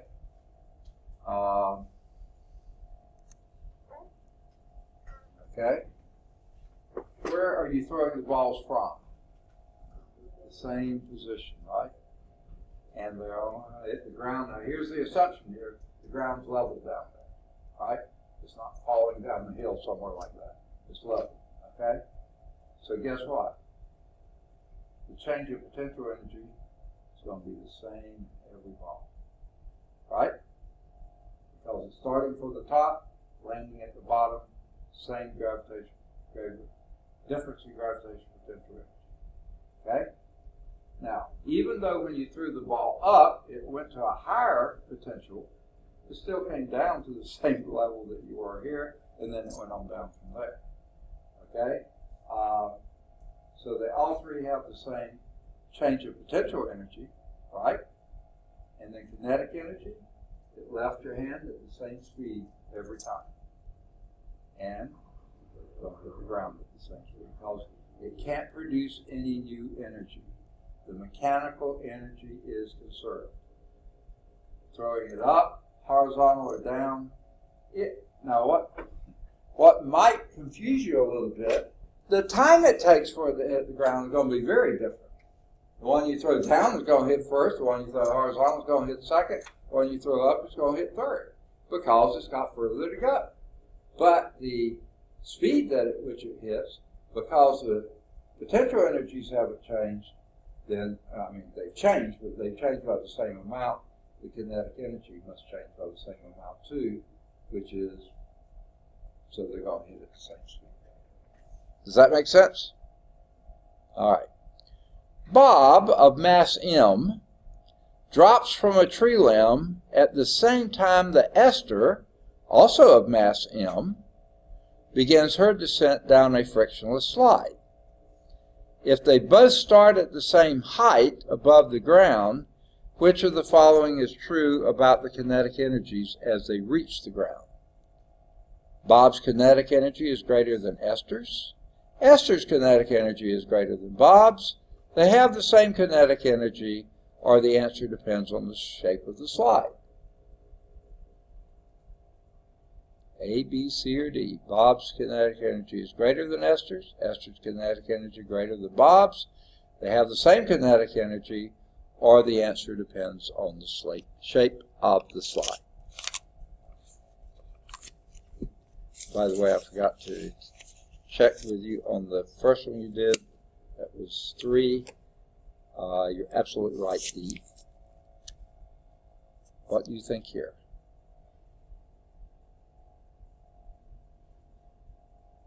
Bob of mass M drops from a tree limb at the same time as Esther, also of mass M, begins her descent down a frictionless slide.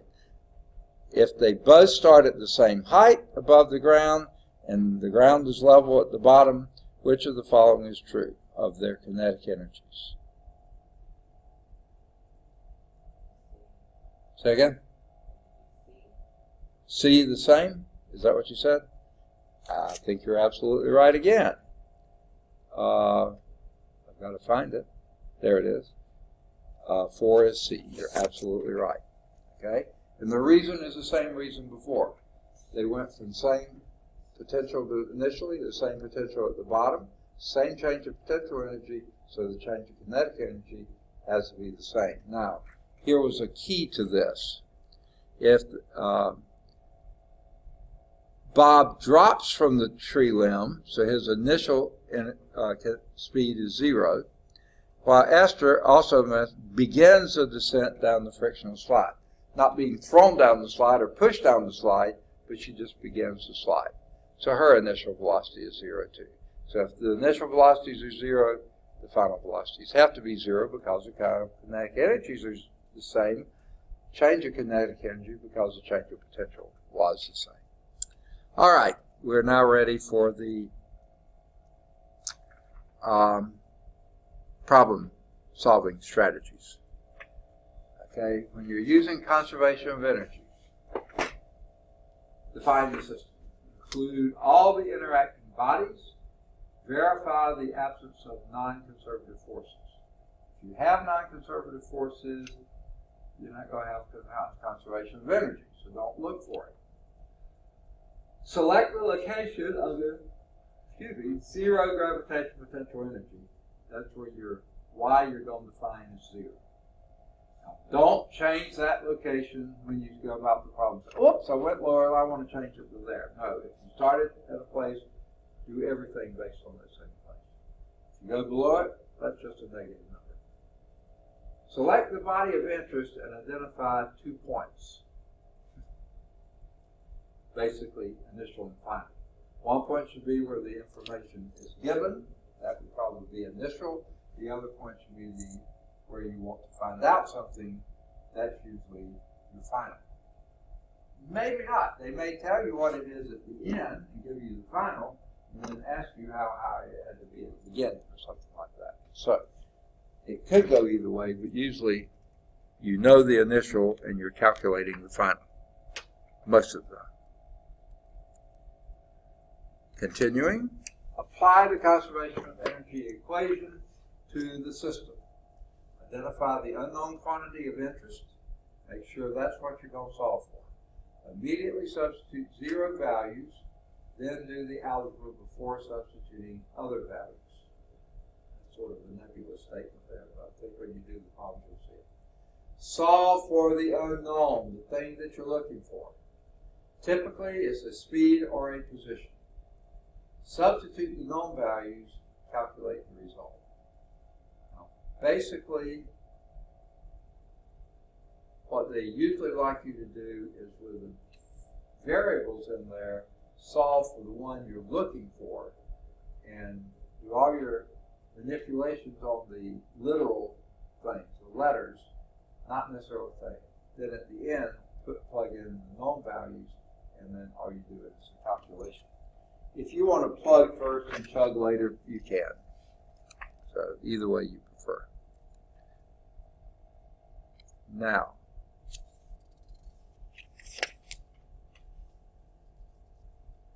there were some examples there, but there's none on the slide set. If you want any of those done, please stop me and say, let's look at this one or that one, wherever.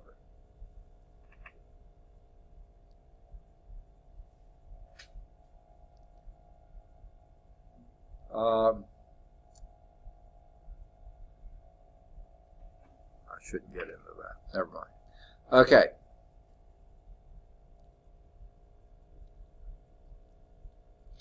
Your work energy formulas when you're dealing with non-conservative forces.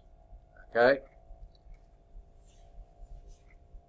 If non-conservative forces are present, then the work energy theorem must be used instead of the equation for the conservation of energy. If energy is not conserved, it's non-conservative, don't use conservation of energy. Use work energy theorem. Do not include both work done by gravity and gravitational potential energy. That's sort of measuring the same thing. So pick your object and decide what you're going to do. Work done by various things on that object. Okay. Sorry. Often the techniques from the previous chapters will need to be employed. You might have to figure out some forces or other things.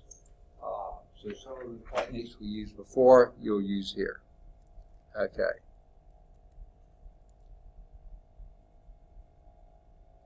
And again, they don't show you any examples here. That was a very short section. 5.4. 5.5, though, actually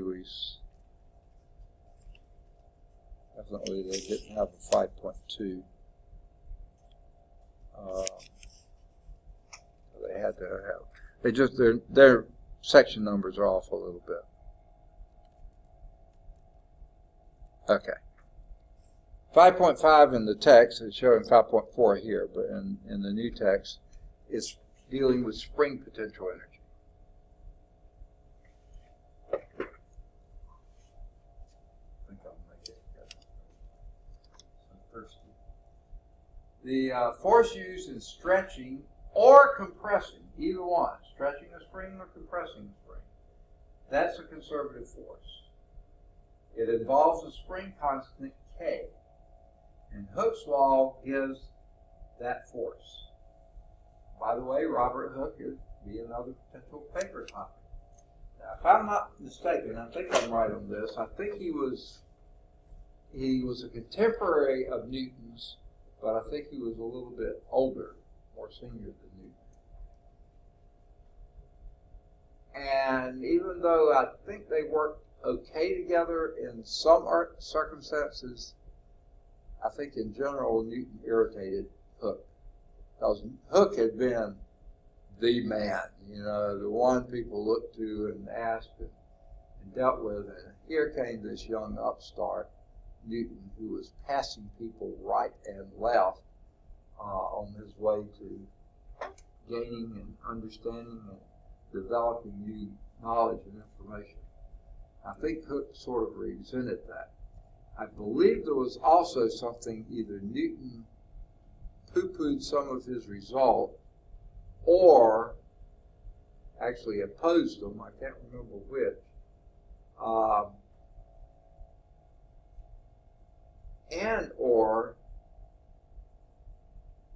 took on some of his results as his own. I can't remember now exactly the full story of it, but it just irritated Hooke no end. I don't think they ever got along after that, okay, whichever the circumstance was. Now, I kind of don't like the way they've written this, okay. In the PowerPoint, when they're putting this together, the primary things are a big dot, secondary things are a dash, and tertiary things are a small dot. But when I first looked at that, I thought they were saying negative alphabet. They're not. They're saying this is a point. So you don't have another point down here, so that threw me off a little bit. This is just a dash, indicating here is a quantity of interest, and that you're going to calculate, and that's minus kx. Okay? So that's the force by the spring is a negative ks. Now, why would they say a negative kx? What happens when you stretch a spring? Where's your force? You've moved the spring in that direction, but what's the spring trying to do? Pull you back in the opposite direction. So whatever direction you displace it, the force is in the opposite direction. If you try to compress a spring, what does the spring do? Push back and go in the opposite direction. So whether you got a positive delta x or a negative delta x, the force is going to be, the spring force is going to be in the opposite direction. L sub s is the restoring force. It's trying to restore the spring to its equilibrium position. L sub s is always in opposite direction of your delta x. You're changing displacement. The k depends on how the spring was formed, the material it's made from, the thickness of the wire, and other characteristics like that. Okay.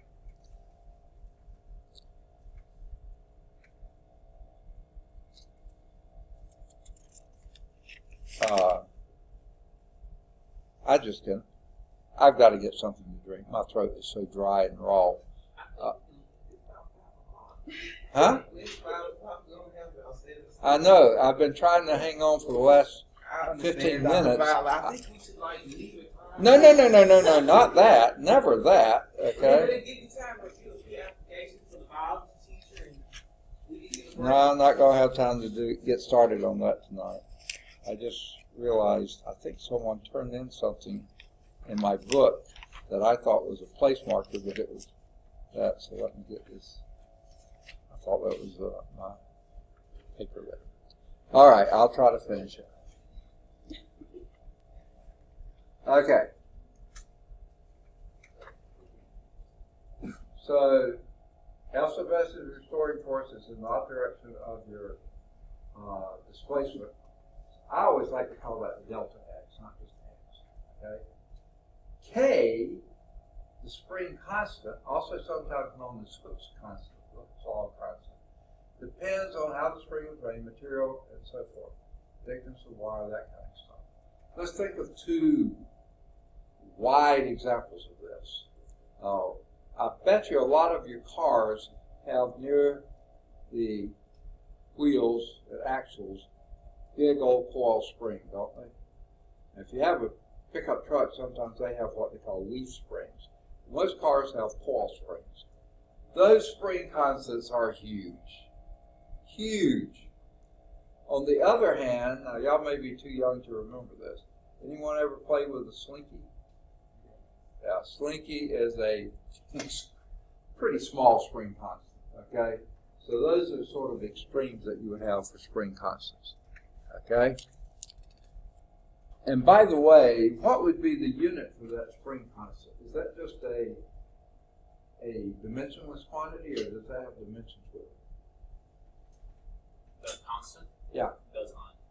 Wait. It has to. What is this Wait. measured in?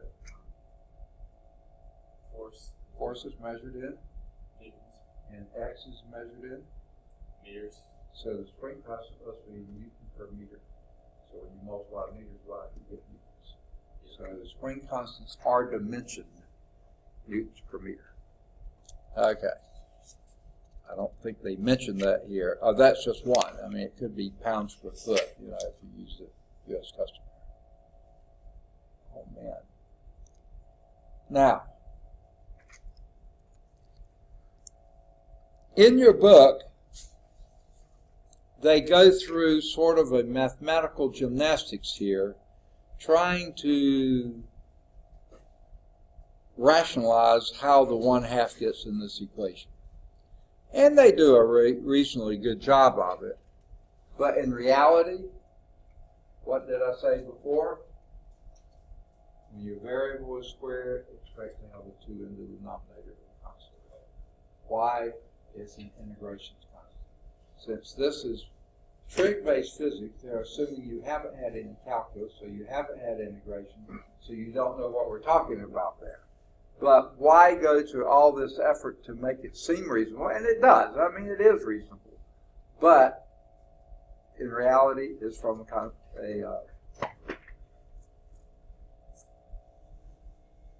integration constant. So let's look at elastic potential energy. Okay? Spring potential energy, elastic potential energy, those are used interchangeably.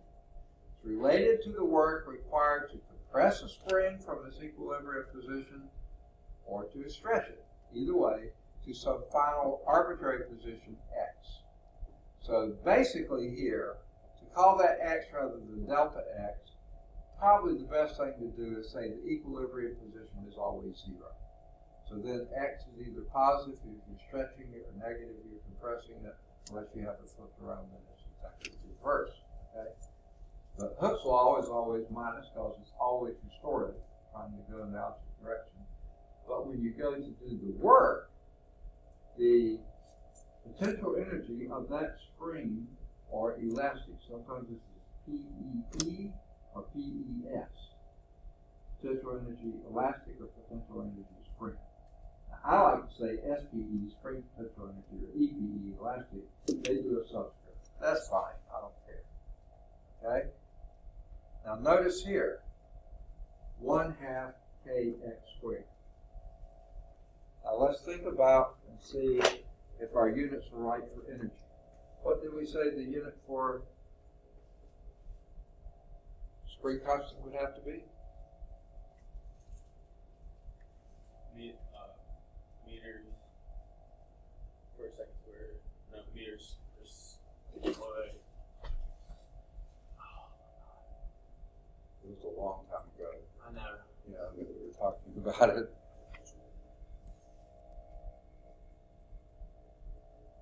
What is F measured in?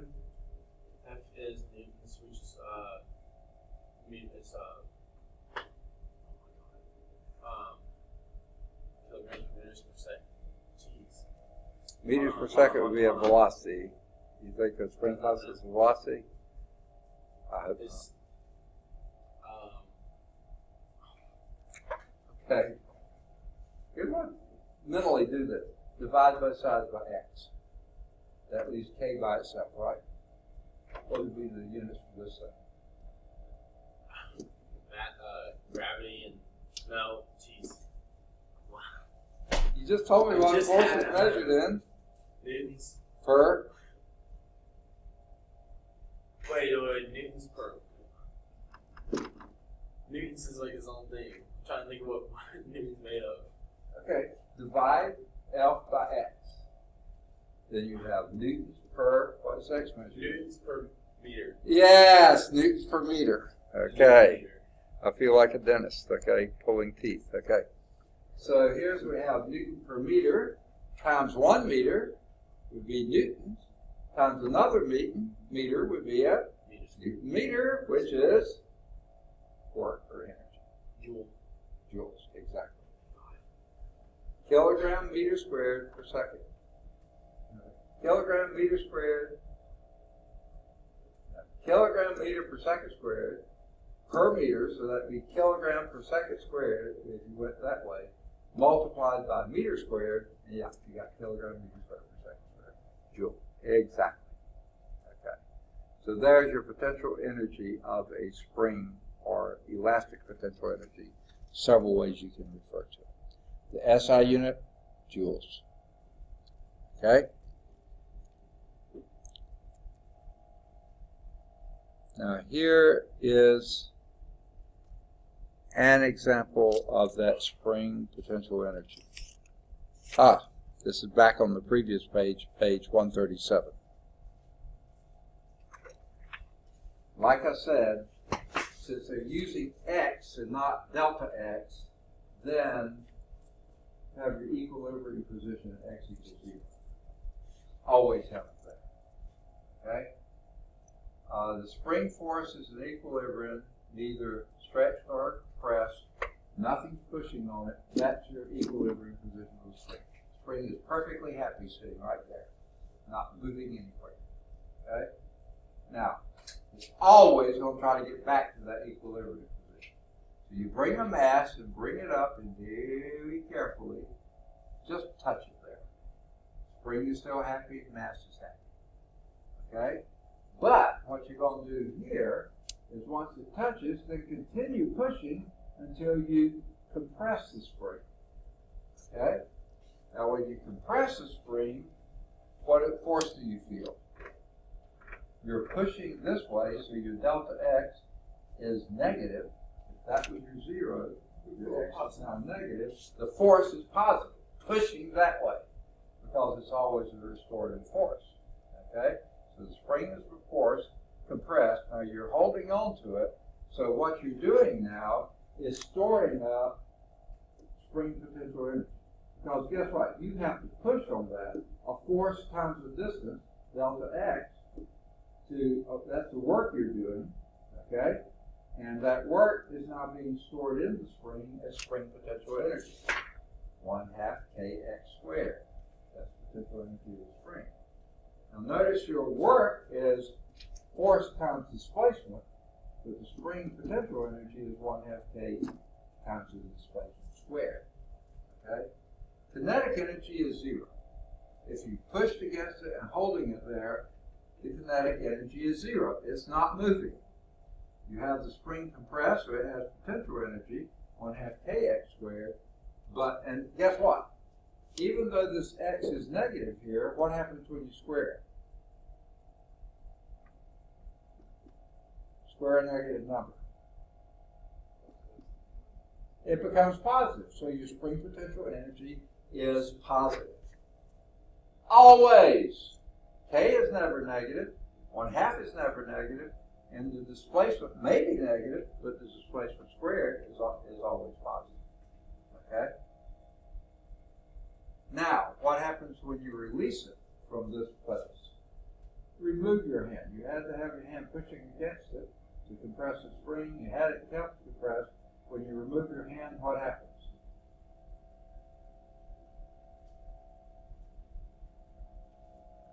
What happens?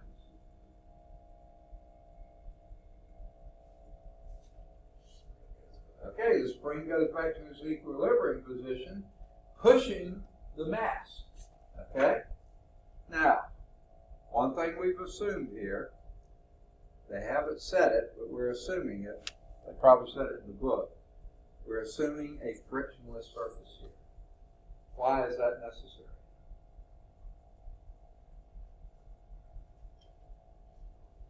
Because we're dealing with conservative forces here.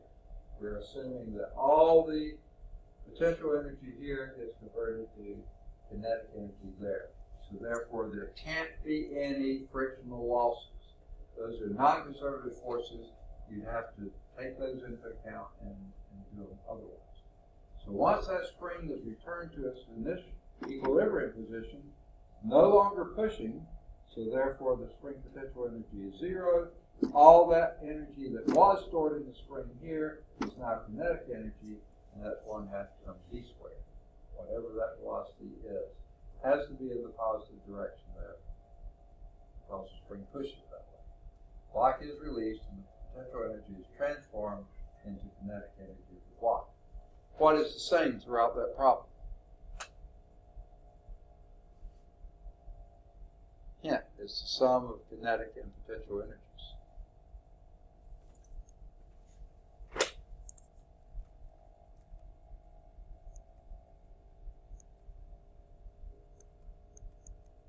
Oops.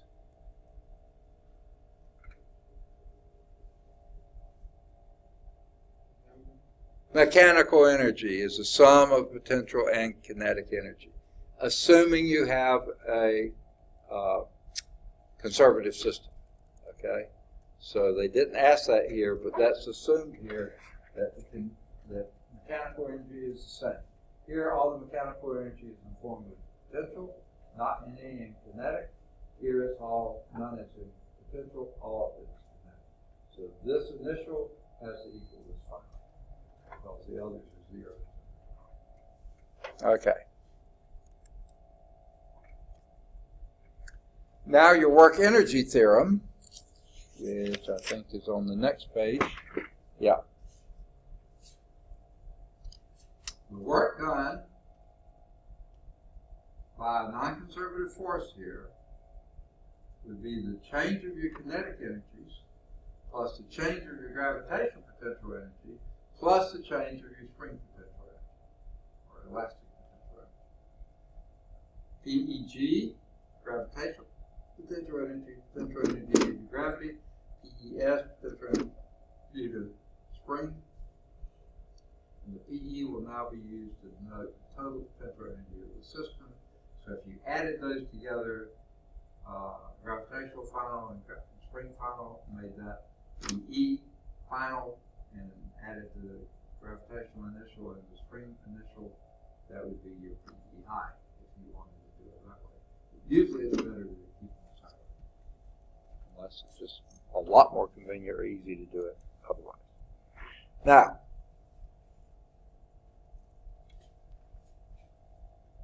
if indeed all those add to be zero, you're saying the work done by a non-conservative force is zero, all of it must have been conservative forces. Okay? An extended form of the conservation of mechanical energy can be used. The potential energy of the spring is added to both sides of the conservation of energy equation. And if you remember how that went, yeah.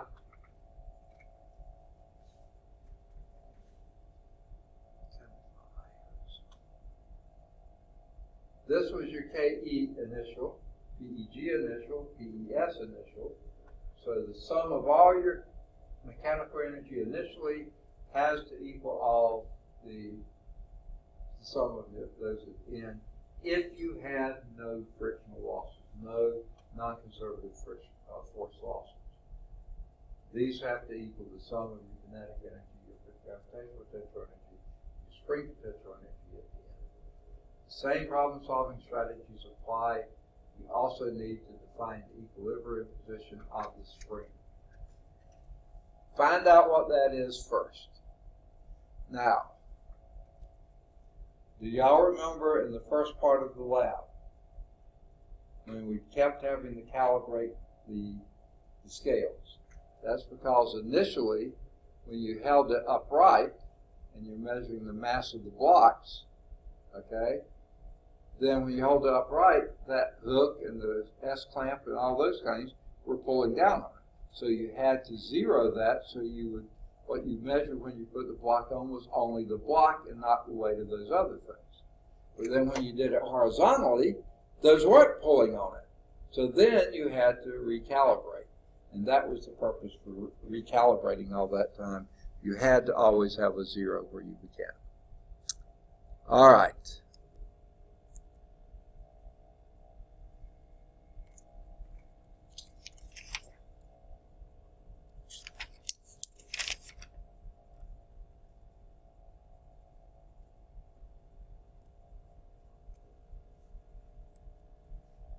Okay, I think the quick quizzes come next. So let's do those if we can quickly. 5.5. Calculate the elastic potential energy of a spring.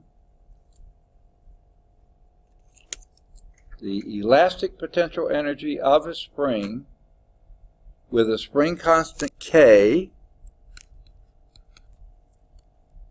225 newtons per meter. That is A, compressed, and B, stretched,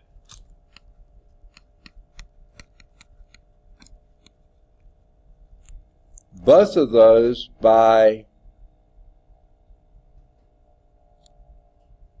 a centimeter.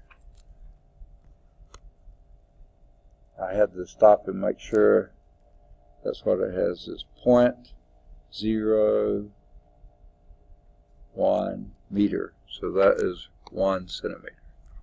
Now, we need to write it in terms of meters, and that would be 1.00. And by the way, if that was true, it would be 1.00 centimeters. 1.00 times 10 to the minus 2 meters. Now, why do I say we really need it in terms of meters? If they had given it to you in terms of centimeters, you'd have to get it to meters. Why? Yes, ma'am. No problem.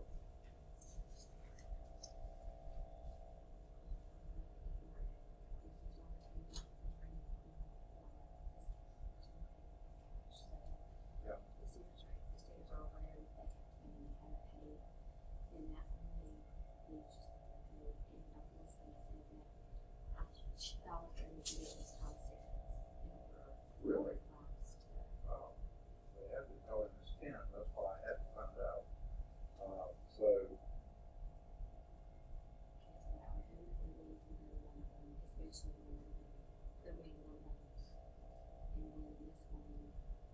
okay. Can I get with you right after class? No, I've only got about 10 more minutes. Okay. I'll be in there. Are you going to be? Around the lab, in my office over there. Okay. Thanks. I apologize. No problem. Okay. Who's on first? Okay. So, quick quiz 5.5. Calculate the elastic potential energy of a spring with spring constant K equal 225 Newton per meter that is compressed by 1 centimeter, which is 1.00 times 10 to the minus 2 meters. Okay, did y'all ever answer the question why you need it in meters rather than centimeters?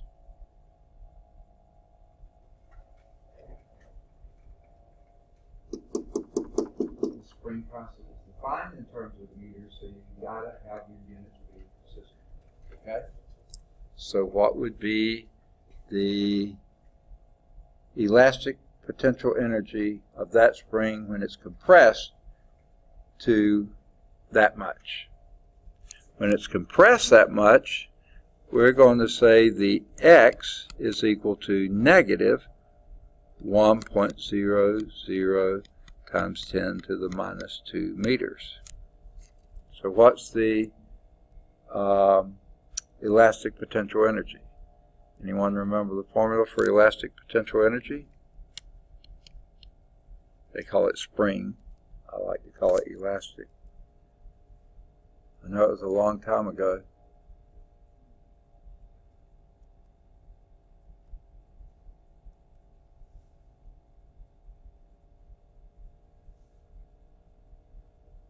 See it? 1/2 kx squared.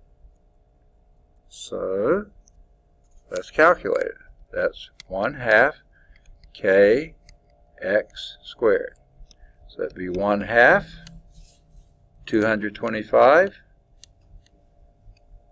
Newton per meter times your x here, -1.00 times 10 to the minus 2 meters squared. What is that going to give you?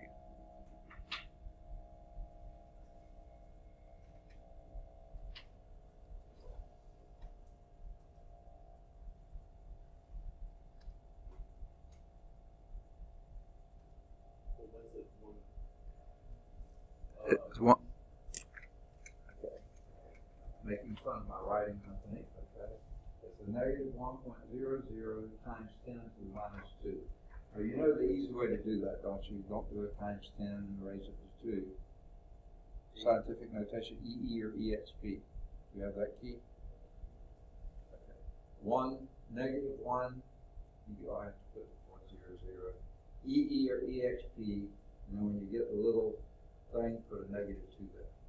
Now, remember, when you're doing a negative sign, that's the negative in parentheses, not the minus sign that you see over between the plus and the times sign. That's a subtraction key. The negation key is the one negative in parentheses. That's what you use here, and that's what you use up there.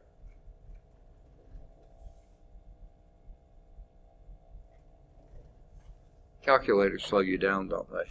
This one's just like Okay. Sometimes you do it backwards and stuff. Oh, okay. Which kind is that, HP or? Oh, it's text instrument, but like it's just like a 30x. Oh, okay. It's just an old scientific calculator. Yeah, that one you have to do, put the number in, and then does it have a plus minus key or does it have a minus? Okay, yeah. Put the number first, then put the plus minus key. I was just thinking about like I know the I was thinking about the when I was doing the last number. Right. Like raising it to a power and stuff. Okay. Guess what? You don't need a calculator. 1/2 of 225 would be 112.5, right? Okay. And that's Newton per meter. I don't know why my pen isn't writing. Okay. And then multiply that by, now a negative squared is going to be a positive. 1 squared is 1. -1 squared is 1. And you're just going to double this, so it's 1 times 10 to the minus 4 meters squared. Okay? Well, this meter is going to cancel one of those out, and that gives you Newton meter, which is going to be a joule. So that would be 10 to the minus 4 times that, so that would be 0.01125 joules. Now, you don't have that kind of precision, so I bet you they give an answer something like 1.13 times 10 to the minus 2 joules. Okay?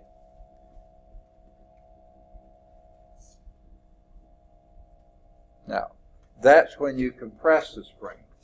What if you stretch the spring? What would be the spring potential energy then? You're going to stretch it by the same amount. Well, then your x is going to be a +1. But when you square it, it's the same thing. Okay? The minus squared becomes plus. The plus squared stays plus. So that's going to be 1 time. Well, this down here is going to be exactly the same. So that's going to be exactly the same. So I'm guessing at the back of the book, they're going to say, hopefully 1.13 times 10 to the minus 2 joules. Let's see what they do say. 1.13 times 10 to the minus 2 joules and 1.13 times 10 to the minus 2 joules. Okay. They just rounded the 3 significant digits. Okay.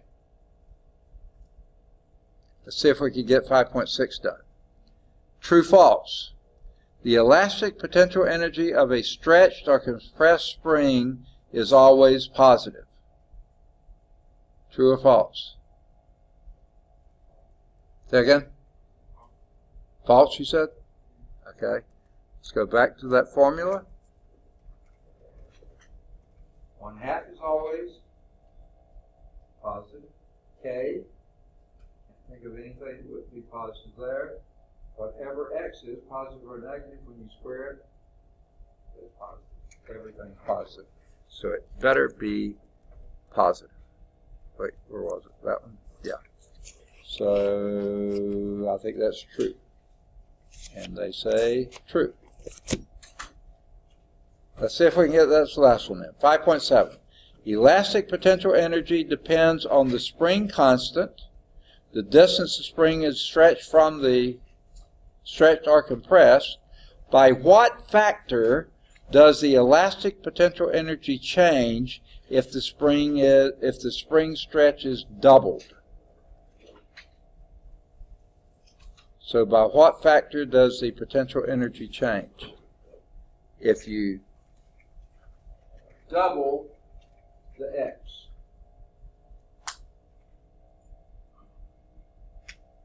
It's a lot. 4 times. Because you square the 2 as well as squaring the x. If you triple this, 9 times, exactly. 9 times. So that should be 4 and 9. Very good. All right, we will start next time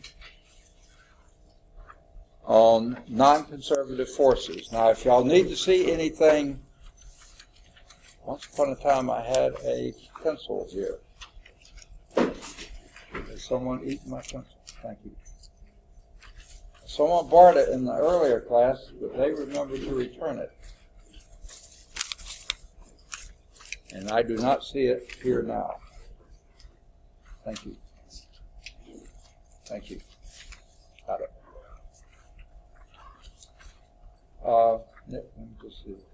Have you ever turned into second? Yeah, there it is. Got it. Thank you.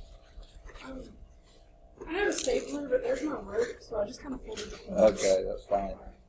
I usually keep them together. Oh, absolutely. Yeah. Because we almost finished the chapter today. I was wondering if I could get the lab and test 5, I believe it is. I'm not sure I have them run off right now. You're just not going to be here Monday? Okay. Are you going to be on campus tomorrow? Okay. Let me see. I doubt if I have an extra. That's kind of my case too. Huh? I would definitely not be here Monday. Okay, let me just see. Was the lab that you guys did today, was that the same one you did last Monday?